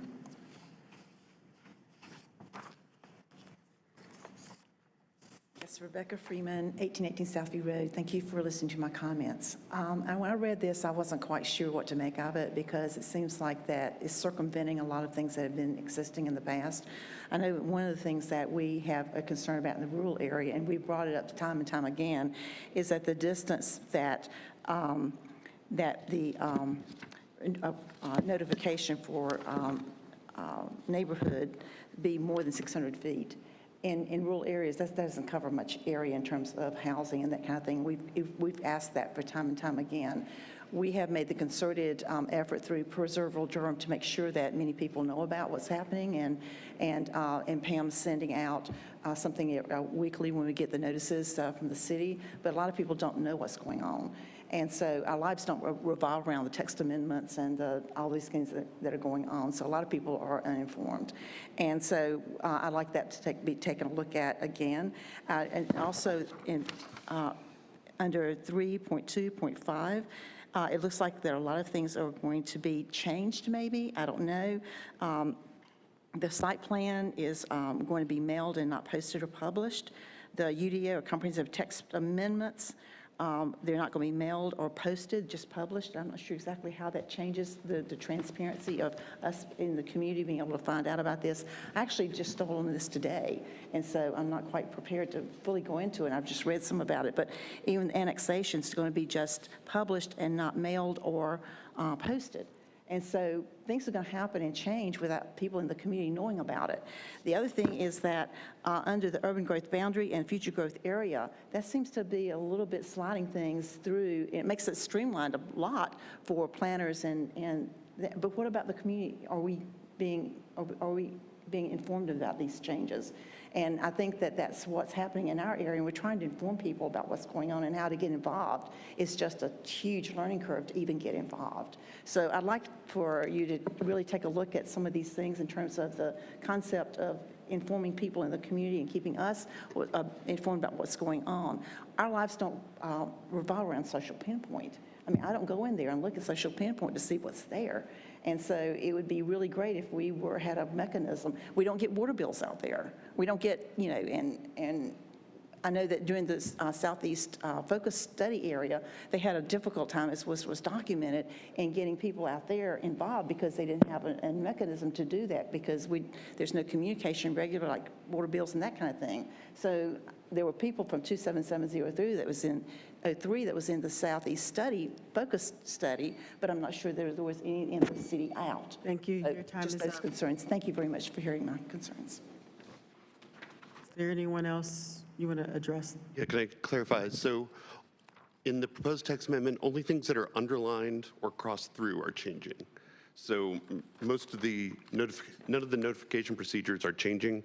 Those are from the existing ordinance. It's only changing the part in 3.5.2B where the future land use map is referenced. It's changed to place type map since that's the change. None of the notification procedures or distances or anything like that are changing. Alexander? Yeah, thank you, Chair Cameron. I think maybe there's a little bit of confusion too. There's something called omnibus that goes through every year that we clean up things in the ordinance. Sometimes it's things that need to align with state statutes. Sometimes it's based on, you know, technical things y'all catch. One of them is Omnibus 18, and I'm guessing maybe that's the text amendment that Ms. Freeman was reading as well. That's a different thing, and we can definitely talk about that. That's not on the agenda tonight. But I will say we have heard feedback, and in that Omnibus 18, we are changing the notification area to 1,000 feet from 600 feet. So we do hear feedback, and we make changes when we can. Be happy to talk about that offline because that is a different text amendment. Thank you. Is there anyone else here who would like to speak? It's not signed up. Is there anyone on the Zoom? Yes, we have Mimi Kessler. Hi, can you hear me? Yes. Great. So I am absolutely thrilled that the area has been expanded. I was going to say 600 feet, even in parts of the city, does not adequately inform the people who live in an area that's being affected. And there's a neighborhood in Durham that was affected by this because it has to do with the Northern High School development. And they're going to have the buses go through their neighborhood to a road that's now connecting to the Northern High School campus. And 500 feet only got 5 houses. And so, and it was related to a, you know, a, what do they call it? The small exception.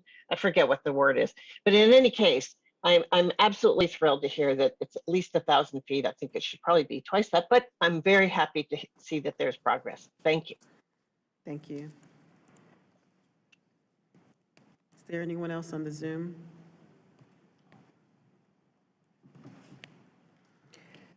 All right, don't have anyone else. The public hearing is now closed. We are now open for commissioner discussion and questions.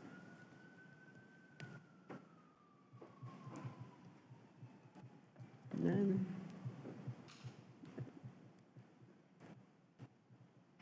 All right, are we ready to move this forward? May I have a motion to move this case forward? If I can hit the right button. It's not, oh, here we go. Madam Chair, I like to take case or text commitment 23/02, the comprehensive plan related changes to be forwarded to the City Council and County Commission with a favorable recommendation. Second. It's been moved by Commissioner Morgan and seconded by Commissioner Trapp to move forward TC 23-00002 forward with a favorable recommendation. May I have the roll call vote? Chair Cameron? Yes. Vice Chair Shigaris? Yes. Commissioner Baker? Yes. Commissioner Cutright? Yes. Commissioner Graves-Manns? Yes. Commissioner Durham? Yes. Commissioner McIver, Yes. Commissioner Morgan, Yes. Commissioner Cease, Yes. Commissioner Trapp, Yes. Commissioner Valentine, Yes. Commissioner Young. Yes. Motion carries 12-0. Thank you. We don't have any old business to bring forward. There's no new business to bring forward. All right, the meeting is adjourned at 7:43 p.m. That was a week.